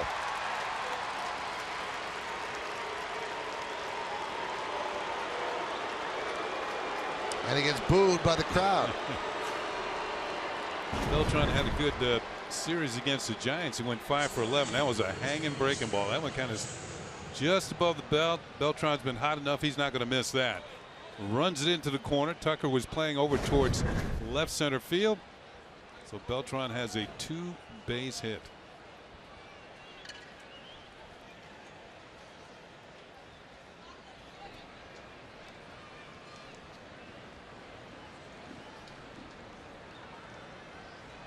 First Yankee leadoff batter to reach today.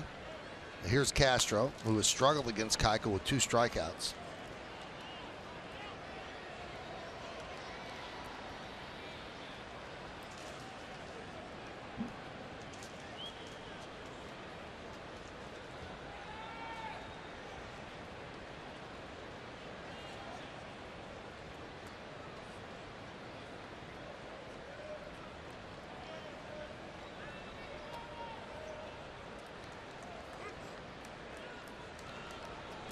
One for 10 against Keuchel with 6 strikeouts.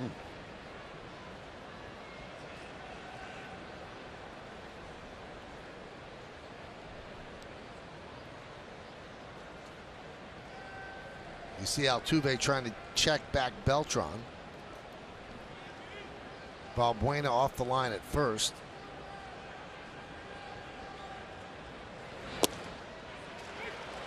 One and two.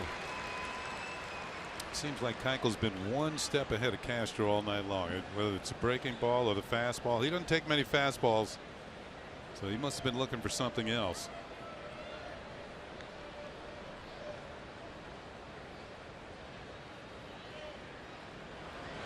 Swing and a miss. He strikes out for the third time and has looked bad striking out all three times. Keuchel has 3 strikeouts in the game, and it's been a hat trick for Starlin Castro.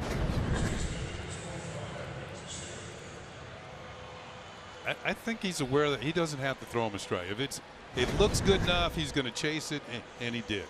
You know, when you see Castro, it brings to mind something that connects the Castro trade to the trade the Yankees made today with Chapman. By getting back Adam Warren. The Yankees got Starlin Castro for Brendan Ryan. Yeah. Not a bad trade. No.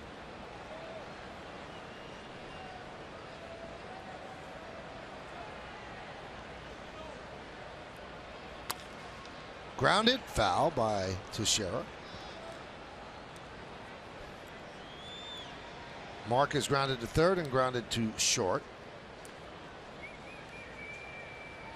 You know, I was thinking about the shots we had of Bregman's mom and dad, and you just think of how many games they drove him to Little League, and you know, maybe beyond that, the leagues above that, and you know, he goes off to play pro ball. They don't get to see him play very often. Here's the payoff. You get to see him in the big leagues in his first game. Count 1-2 on Mark Teixeira. It's a 1-1 game. We're in the top of the 7th inning here at Minute Maid Park.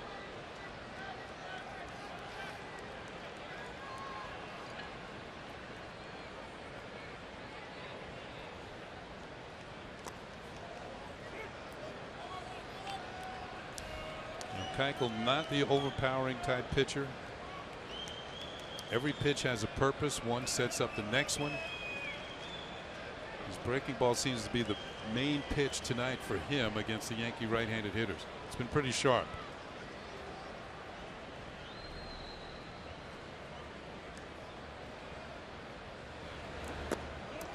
Tried to get Teixeira to chase. The worst one he threw all night was the one that Beltran hit in the corner.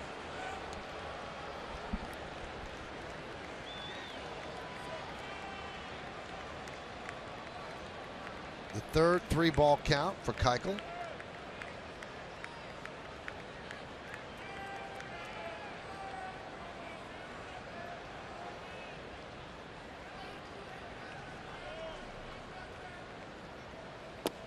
Strike 3. Teixeira down looking.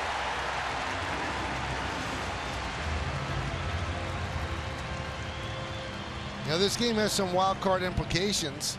Yankees are behind the Astros by 4 games in the wild card.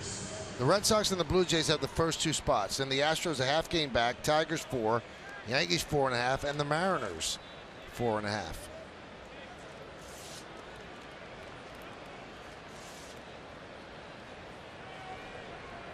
Here's Didi Gregorius. Beltran remains at second.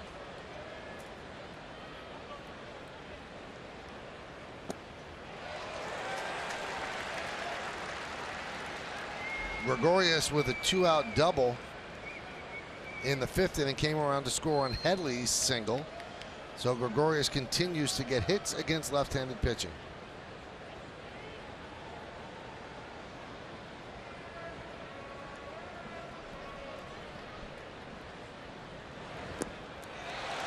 Oh, and 2.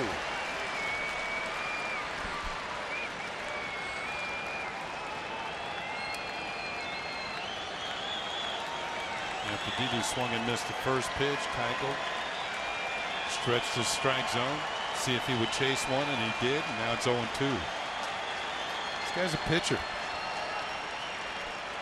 not a thrower.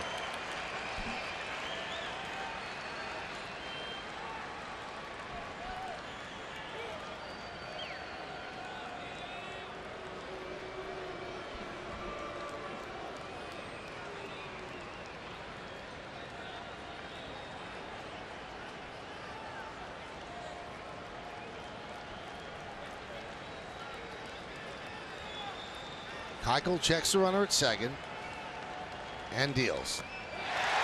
And a strikeout of Gregorius. Put out is made 2-3, and the leadoff double by Beltran is wasted. No runs a hit, one man left. Time for the 7th inning stretch, 1-1 game. Summer clearance event, each team with 1 run, each team with 4 hits. Michael Pineda, 6 strong. Dallas Keuchel, 7 strong. Springer had a solo home run on the first pitch from Pineda in the 1st inning. And Headley's RBI single against Keuchel in the 5th scored Gregorius with the Yankees' only run. So we go to the bottom of the 7th inning now, and Pineda's still on the mound for the Yanks. And Evan Gattis will start it off.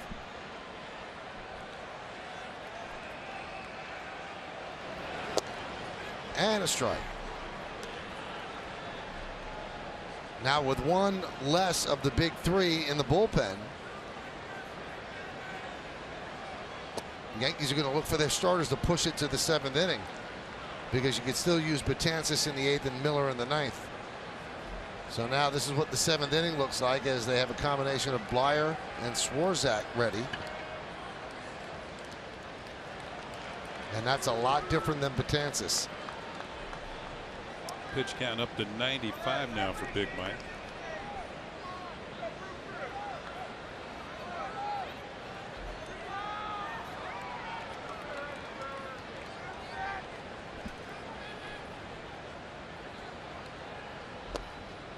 That's a strike. Kind of get the feeling that even if he gets through the 7th here, it would be his last inning.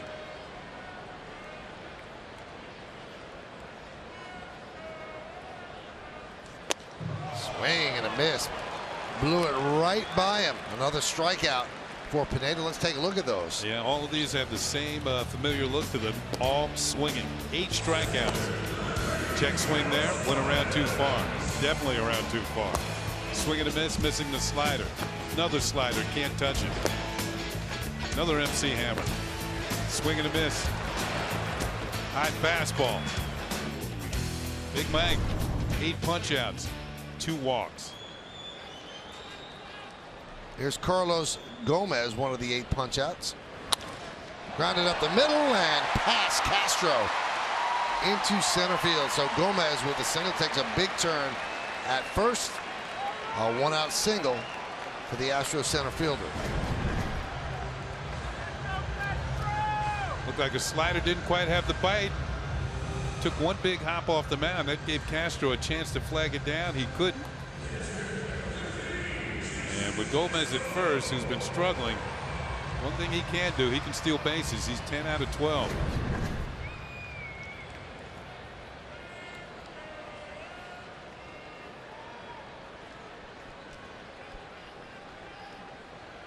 Here's the catcher, Jason Castro, the number 9 hitter in the order. The single by Gomez, the 5th hit for Houston as Gomez dives back.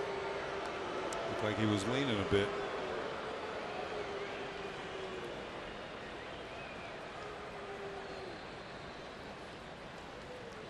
Ten of 12 stolen bases. Shift is on. 3 infielders on the right side. Headley remains on the left side.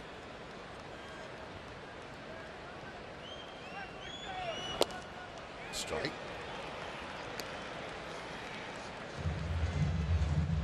Castro with a fly ball to center and a strikeout.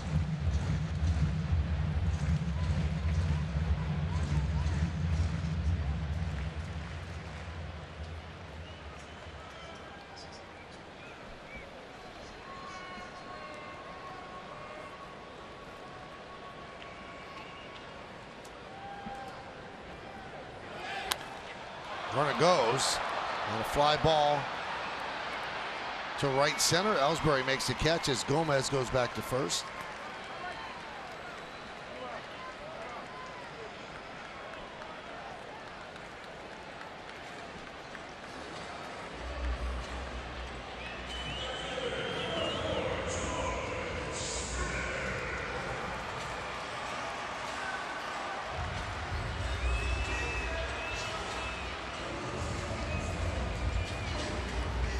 That'll bring up George Springer, and we go back to the first inning. First pitch, first inning, bam. They were right there and gone. 22 home runs for Springer.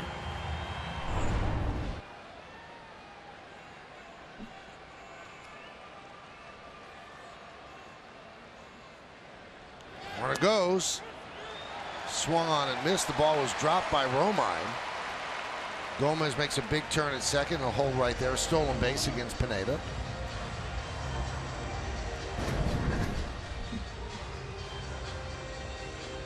Yeah, tried to check, went around too far, and Romine cannot come up with it cleanly. Looked like he might have had a chance.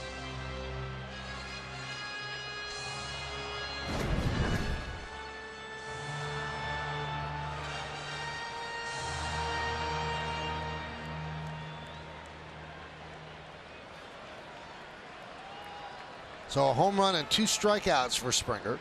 Count 0-1.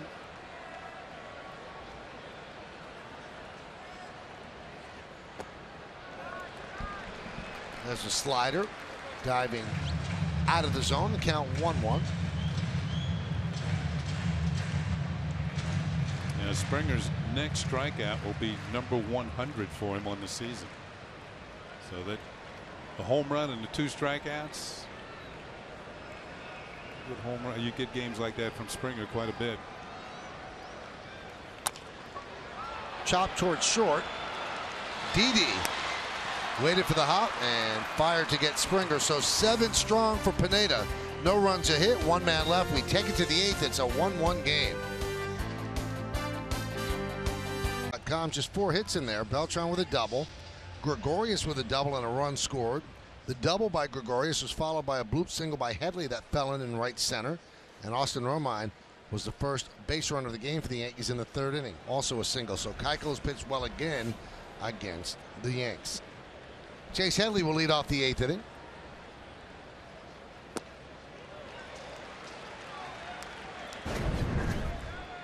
Michael Pineda taking it in after 7 innings. Joe Girardi shakes his hand. Good job. So he is done. And the Yankees will go to the bullpen in the bottom of the 8th. They hope they have a lead to protect. There's a base hit for Headley. Most of the right side of the infield was vacant as they played him pull heavy there. And a leadoff single for Headley.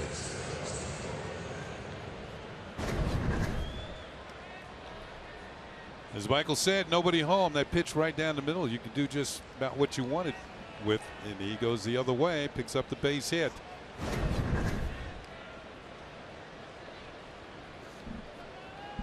See how the Yankees play it from here. Looks Bregman looking over towards the dugout to see get his defensive instructions.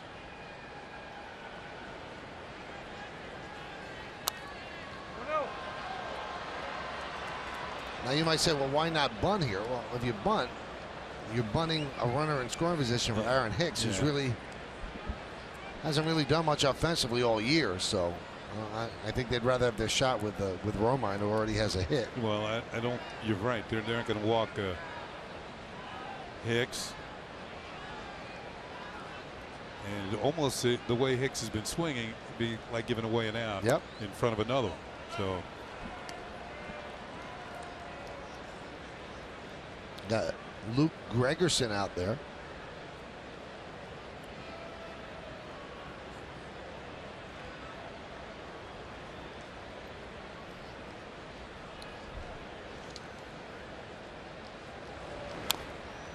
Astros carry 8 relievers, 7 righties, and Tony Sipp, the lone lefty.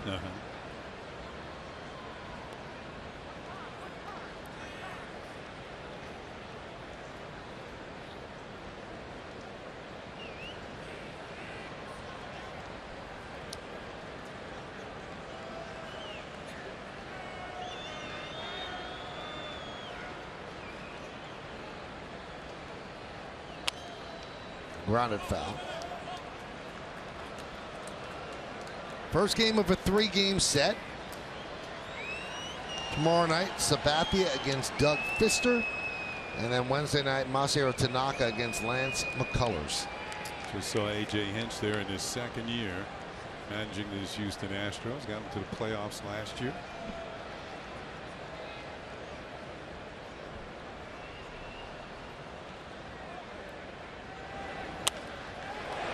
Fly ball, deep center. Gomez back. It's over his head and up against the wall. Headley chugging around third. They're sending him home. There'll be no throw. It's an RBI double for Romine, and the Yankees lead 2-1. Well, as of the other day, we were talking about Romine's ability to hit with runners in scoring position, and he was at the 400 mark. Now, I don't know if he's at 400 coming into the game tonight, but he gets this one over the head of Carlos Gomez in center field. Hanging hook. Another hanging breaking ball, and he gets into it. Gomez can't come up with it, but he gets it back in quickly. Headley sees the ball is over Gomez's head. He's going to get the go sign from Joe Espada, and the Yankees will be in the lead at 2-1. Betances heating up a big hit for Austin Romine. Let's see if they have Hicks bunt. Yeah, he should be now.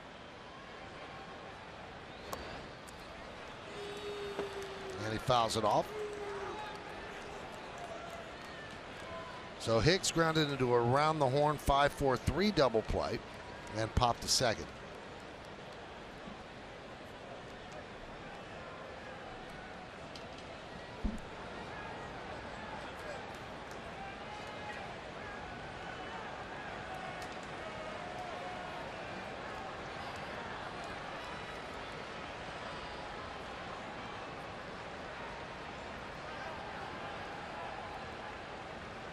Taking the bunt off, and he swings and misses. Hicks has one sacrifice all year.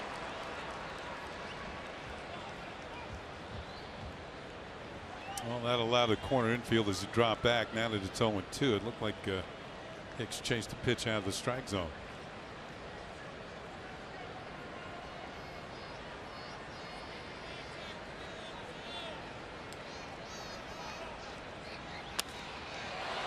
Hammered foul.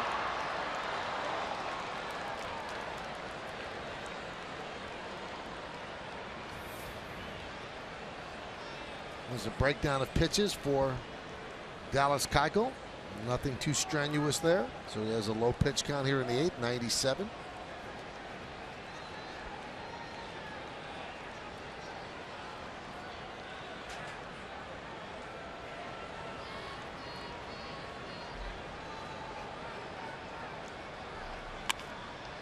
Rip foul. Keuchel's getting some of his pitches up now. Yeah, you can think of the one last inning that Beltran hit for the double. Certainly the one that Romine hit for his double.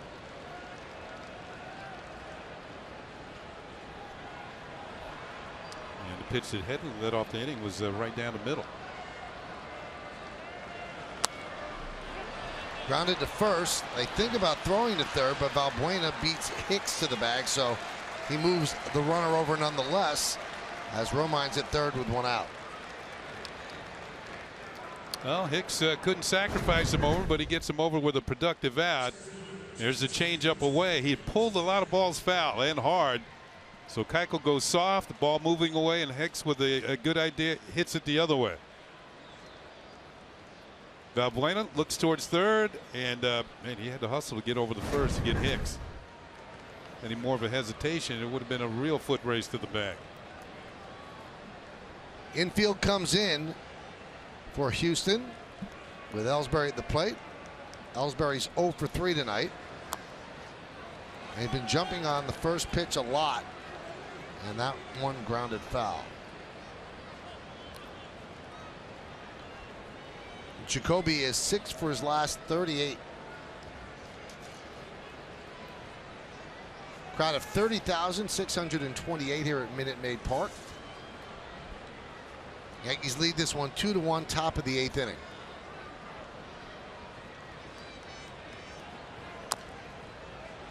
Grounded foul, 0-2.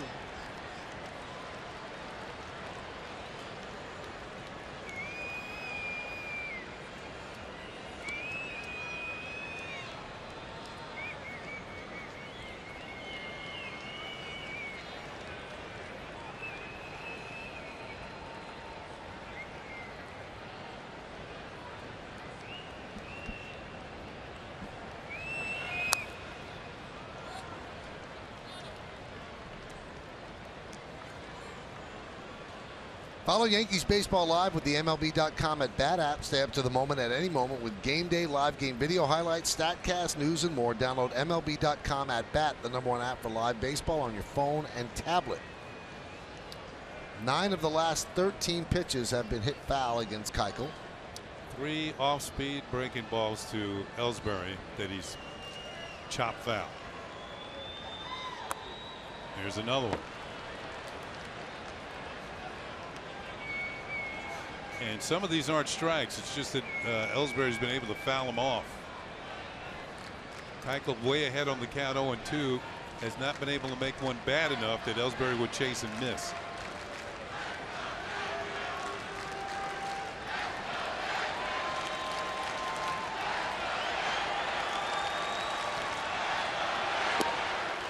Misses inside. Smart pitching there as he tries to hit the inside corner. Yeah, everything else had been away, and he just missed is right.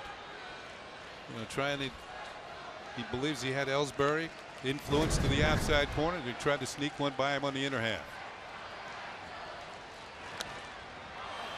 That will not get a run in. Altuve makes the catch for the second out. Romine stays put at third.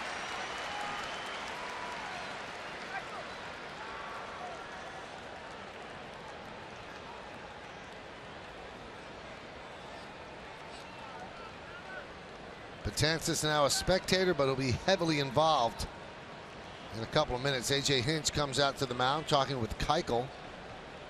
He's going to take the ball from Keuchel with Refsnyder due up. So Keuchel's done, and he gets a nice hand from the crowd. Yankees lead 2-1 with a runner on third.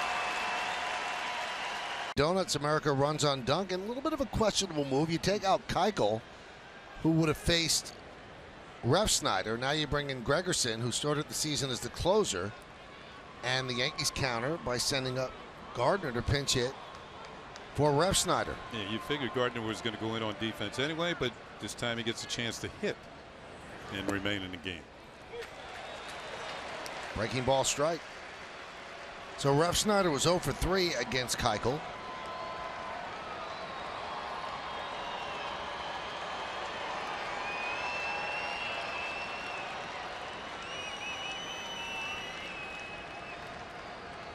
And the pitch. 1-1. Top of the 8th, runner in and a runner on. Headley led off with a single, and then Romine blasted one over the head of Carlos Gomez. Ball rolled up the hill, and as it did, Headley scored. So the move pays off as Gardner lost one to left field. Tucker is there, makes the play, and that'll do it. But the Yankees have taken the lead. 1 run, 2 hits, 1 man left. Astros in-game box score brought to you by ChevyOffers.com. The solo home run by Springer is the only thing they were able to push across against Pineda. He had a single by Altuve, 2 singles by Valbuena, also a stolen base. A single by Gomez, also a stolen base, but just that 1 run over 7 innings. As now Pineda turns it over to the new 8th inning guy, Dellin Betances. Well, certainly no stranger to that role. But a couple of years ago, was his job in front of Miller.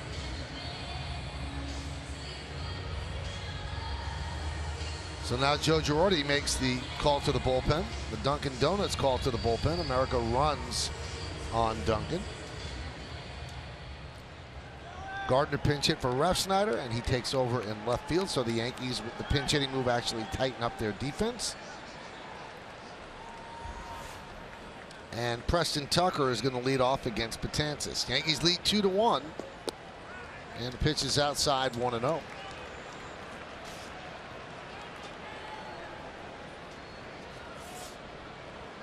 It'll be 2, 3, and 4 in the Astros order.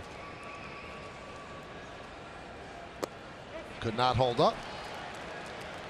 1-1. So now the Yankee bullpen, at least in the back end, is configured like the one that took them to the wild card last year. Betances pitching the 8th and Miller pitching the 9th. And when they get back Adam Warren. He'll be pitching the 7th, also a candidate to start. I asked Brian Cashman today, what did your people tell you was the problem with Warren? He said, you know, it's better that Adam talks about that. He said, but we have a lot of years of experience knowing him, and if we could straighten him out, we're real happy about getting him back.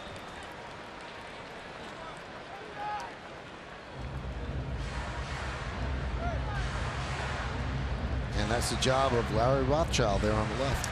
Well, certainly Larry knows Adam from his past stay with the Yankees, in which he was very successful in various roles.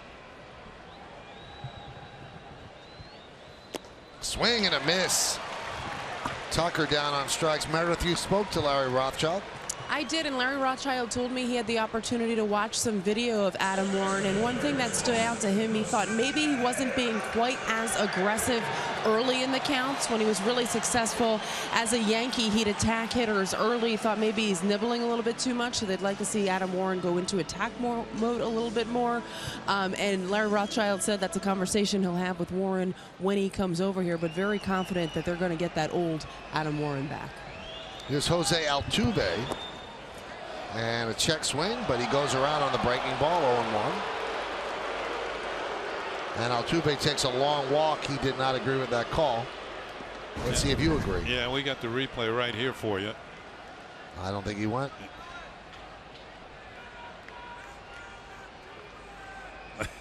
Neither does he. Oh, outside. He's faced Betances 3 times without a hit in his career.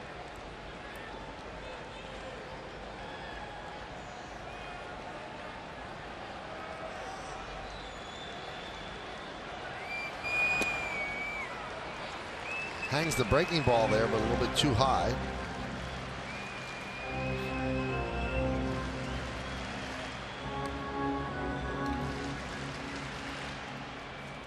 This month, Altuve hitting .372. Ooh.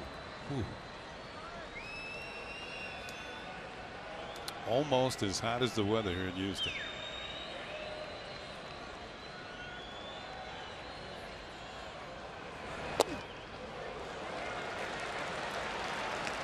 Well, you walk him, and then you're dealing with maybe a double because good base stealer, and you've got Betances with a fairly high leg kick. So an important pitch. And he takes a strike. He was thinking that was ball 4. So he's not happy with the men in black and gray. You know what? I got to agree with him on that one. That was above the letters. 3-2. Strike 3. Altuve down looking, and he is barking at Dana DeMuth.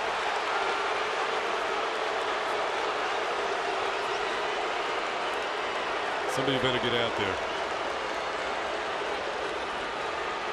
You know, I agree with him. The one before was out of strikes on Correa's trying to pull him away now. Here comes A.J. Hinch as well. Let's see what this last one was. Breaking ball, and they both looked like they were out of the zone. Now, he kind of ducked that one a little bit. I think this pitch, the 3-2 pitch, was closer to being a strike than the 3-1 pitch was. But watch him try and duck it.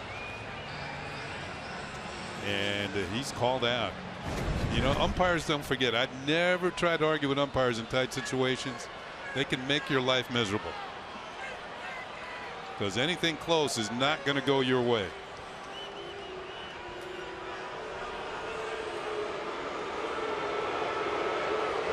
And Betances threw breaking balls that, to somebody who's 6 foot, they would have been perfect pitches, but exactly. He's thrown it to a 5'6" guy, so it was above the letters. So Altuve has a little bit of a gripe also on the check swing. Now, you mentioned how popular he is, so anytime he disagrees with an umpire, the crowd's going to be on Altuve's side, and the umpires don't like being shown up. They don't like it.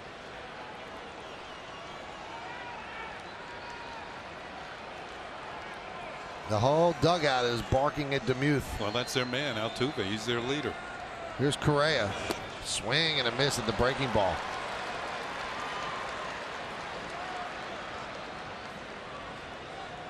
You know, on our crew, we have a lot of people that live here in Houston, and they said that they have never seen him speak to an umpire like that. Yeah. You know what? He had good reason to, particularly on the 3-1 pitch. I mean, he represents the tying run.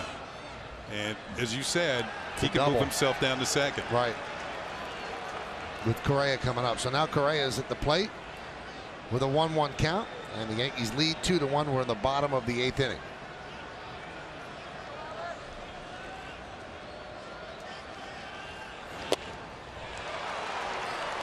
Dialed it up there at 98.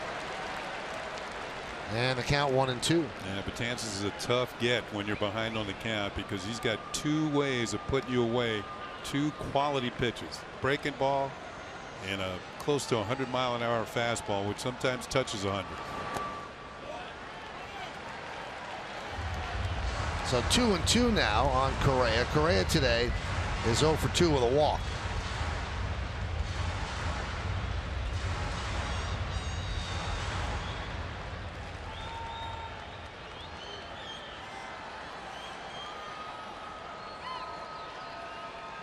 Betances deals. Swing and a miss, and the ball gets by Romine. Scrambles after it, fires to first, and 3 strikeouts for Betances. 7th inning, 8th inning, makes no difference. We go to the 9th. It's 2-1 Yanks. 4 dealers, 2-6-0 for the Yanks, 1-5-0 for Houston as we go to the 9th inning. Carlos Beltran leads off.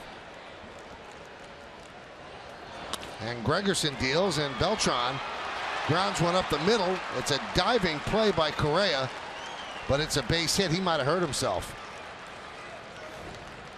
He was shifted over to the right side, went all the way to his natural position and made a dive, and let's see if he's okay. Yeah, it looked like he might have rolled over that wrist. We're going to get a pinch runner for Beltran.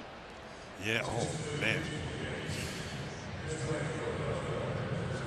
See right away he takes the glove off, shaking the wrist, trying to shake off the effects of rolling over it. He does keep the ball from getting into the outfield, but he can't prevent the base hit. Oh man. He has still not put the glove on the hand yet.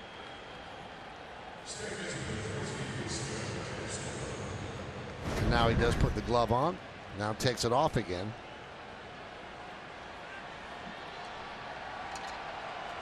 So Ronald Torreyes pinch runs for Beltran. Castro's thrilled that Keuchel's not out there. Although Gregerson's tough on righties. Torreyes goes, swung on and missed. It's a stolen base. He's in there with the steal. He didn't waste any time, did he? And believe it or not, that's Torreyes' first stolen base of the year. Probably had the green light before he got to the bag. They said go. Get down there, go to second, try and get in scoring position, and he does it. So Torreyes with his first steal.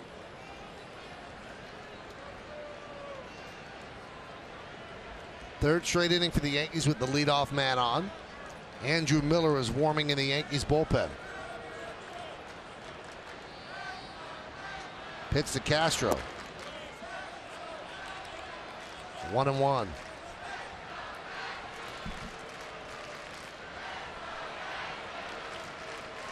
There's a big left-hander. Now the Yankee closer.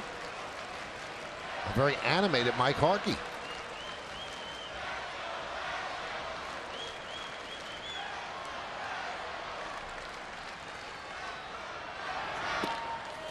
You saw the clipboard in the hand of Mike Harkey now. He's telling Miller or whoever goes in a ball game what hitters are going to face. There's probably scouting reports on there about the hitters.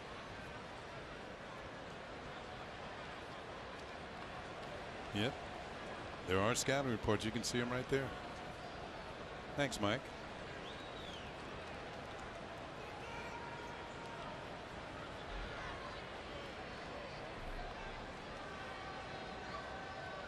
Here's the 2-1.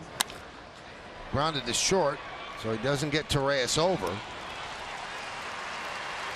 One away. Rough night for Castro batting cleanup. He's 0 for 4.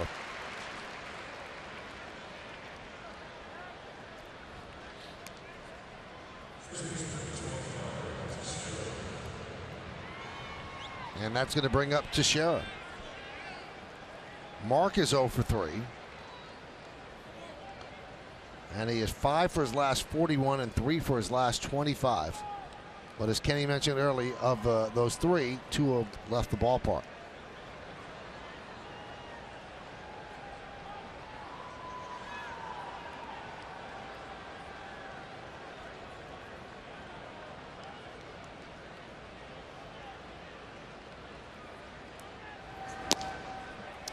The Yankees have 7 hits in the game, but twice they have put back-to-back hits on the board that have scored a run.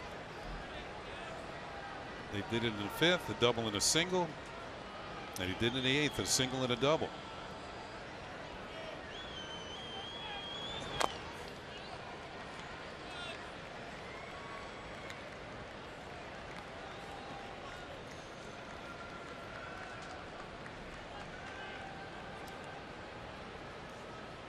Austin Romine with the go-ahead RBI, his 10th double of the year last inning.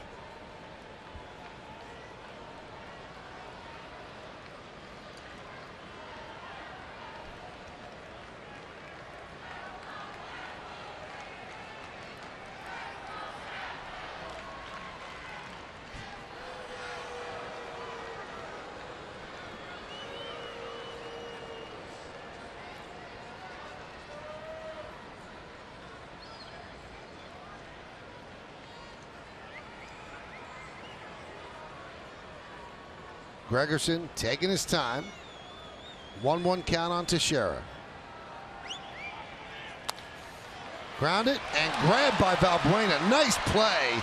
Flips to Gregerson. He saved the run, took a hit away from Teixeira. Moving to third to Reyes. That ball was almost by him. It was, and at one time Valbuena played a lot of third base, so he's used to the hot shots coming in his direction. Stretches out, puts the big first baseman's mitt on it, covers it up, and one first baseman robs another one. We're used to seeing that from Teixeira on the opposition. This time it's Valbuena. Gregerson covers. Yankees with a runner at third and 2 outs. So here is Didi. He has scored a run. He's 1 for 3, a double, and that run scored. Tap back to Gregerson, and that'll do it. So the Yankees waste that leadoff single, and now they turn it over to the new closer, Andrew Miller, to try to nail it down.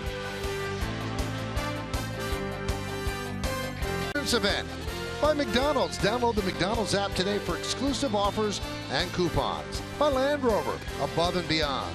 By Memorial Sloan Kettering Cancer Center. By Modell Sporting Goods, your fan gear headquarters. Come on, Bronx Bomber fans, you've got to go to Moe's. And by Toyota. For great summer deals, visit your local Toyota dealer or buytoyota.com. Toyota, let's go places. Well, the Yankees trying to take the first game of this 3-game set against the Astros, a team that's in front of them in the wild card chase. And they will hand the ball to Andrew Miller. The trade today impacted Andrew Miller because now he goes from the 8th inning to the 9th inning guy. Remember, he was the closer last year on a team that went to the playoffs, and he has handled everything beautifully. Whatever's good for the team, whatever helps the team most. He never complained when they decided to make the trade for Aroldis Chapman. Well, now Chapman has been traded away, and Miller back to the 9th inning. And Luis Valbuena will start it off against the tall lefty. The thing about it is Yankee fans are well aware of the fact that Chapman didn't show up until sometime in May because he was suspended. And while he was on being suspended, Miller was picking up 7 saves. He's 7 of 9.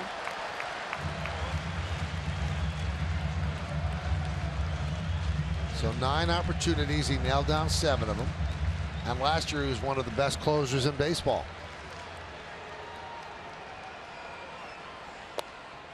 And if you think that Chapman got a big return for the Yankees, you can only imagine what a guy who has 2 more years left on his contract at reasonable numbers would command if the Yankees decide to go that route. Swing and a miss. 1 and now 2 and 2. So with the 2 strikes, Headley moves over to the right side. Now Didi is the lone infielder on the left side. They do that with 2 strikes because that takes away the threat of a bunt, and they feel that Headley is better suited to field the bunt. 2-2. Punched out left field. That ball is going to be just past the diving Didi for a single. And they fire all the way to Teixeira, who blocks the ball. So Balbuena with a leadoff single.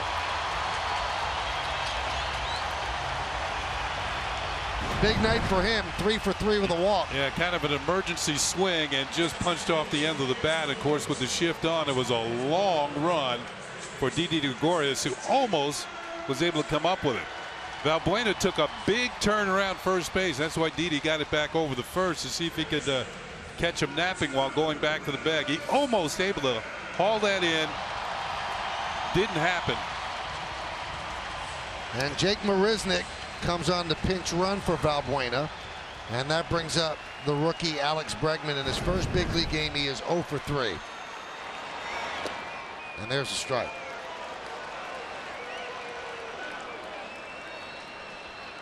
With the bases loaded in the 6th inning, Bregman took Hicks to the warning track in right field for the final out of that inning.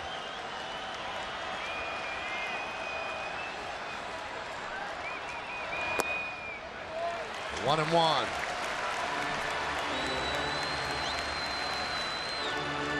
Yankees lead 2-1. First of 3 against the Astros.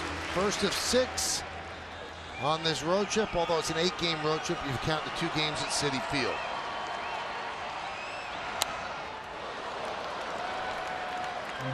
One and 2 on Bregman. 22 years old, just called up to the big leagues, drafted 13 months ago, mom and dad in the stands. And here he is in the bottom of the 9th inning against the Yankee closer Andrew Miller. Tying runs at first. Swing and a miss. He's down on strikes. 1 away. Nasty slider, looked like it broke out of the zone. Yep, it did. And over the top for the strikeout. Looks good about to right there. As Miller gets him to chase.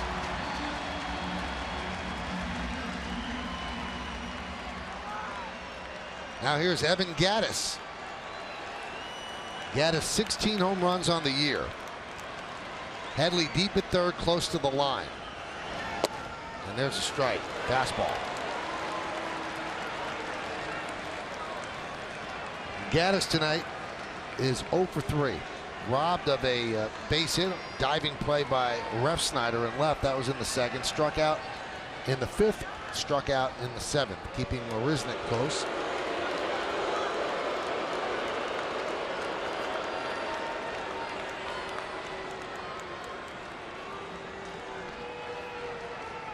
Gattis has faced Miller once, picked up a base hit in his career.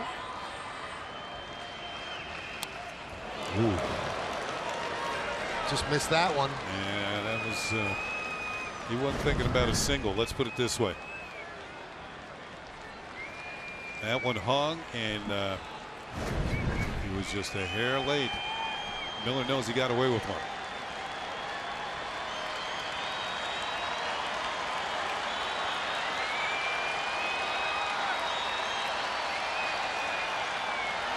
Runner goes.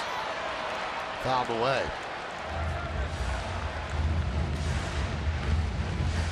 Marisnick heading back to first. He is 6 for 9 in the stolen base department.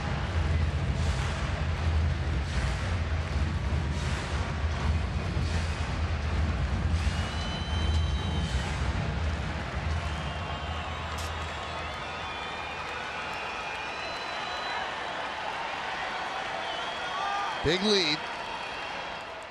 And Miller trying to keep him close. I would throw over there again. Just double up on the move. Doesn't have to be your best move. Just throw another one over there.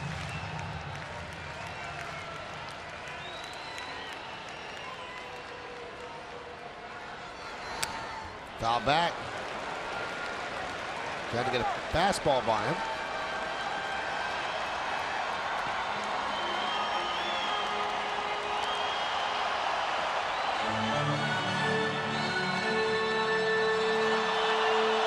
Crowd of just over 30,000, most of them standing. Bottom of the ninth inning, 2-1 Yankees. Tying run is at first. Grounded to third. Do they get anybody? No, everybody is safe. Wow. The second base umpire, AT HOU, said that Castro was off the bag.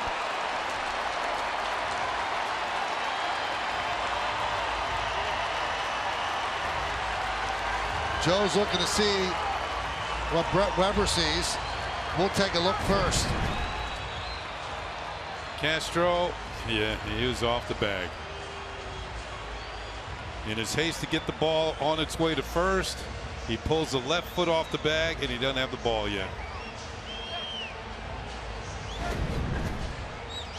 In the old days, the neighborhood play, that had been good enough. But that is out the window.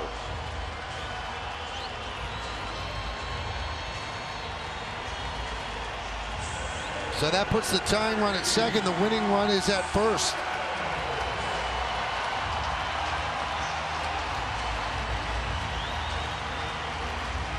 Here's Carlos Gomez. He's 1 for 3.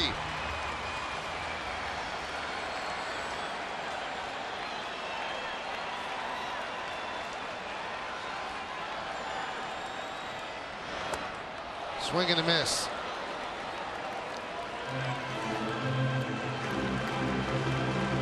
Well, there's an old adage that says when you're trying for double plays, make one sure.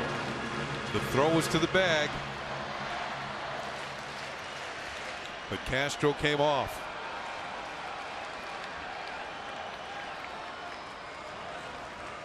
Swing and a foul ball. Quickly 0-2 on Gomez.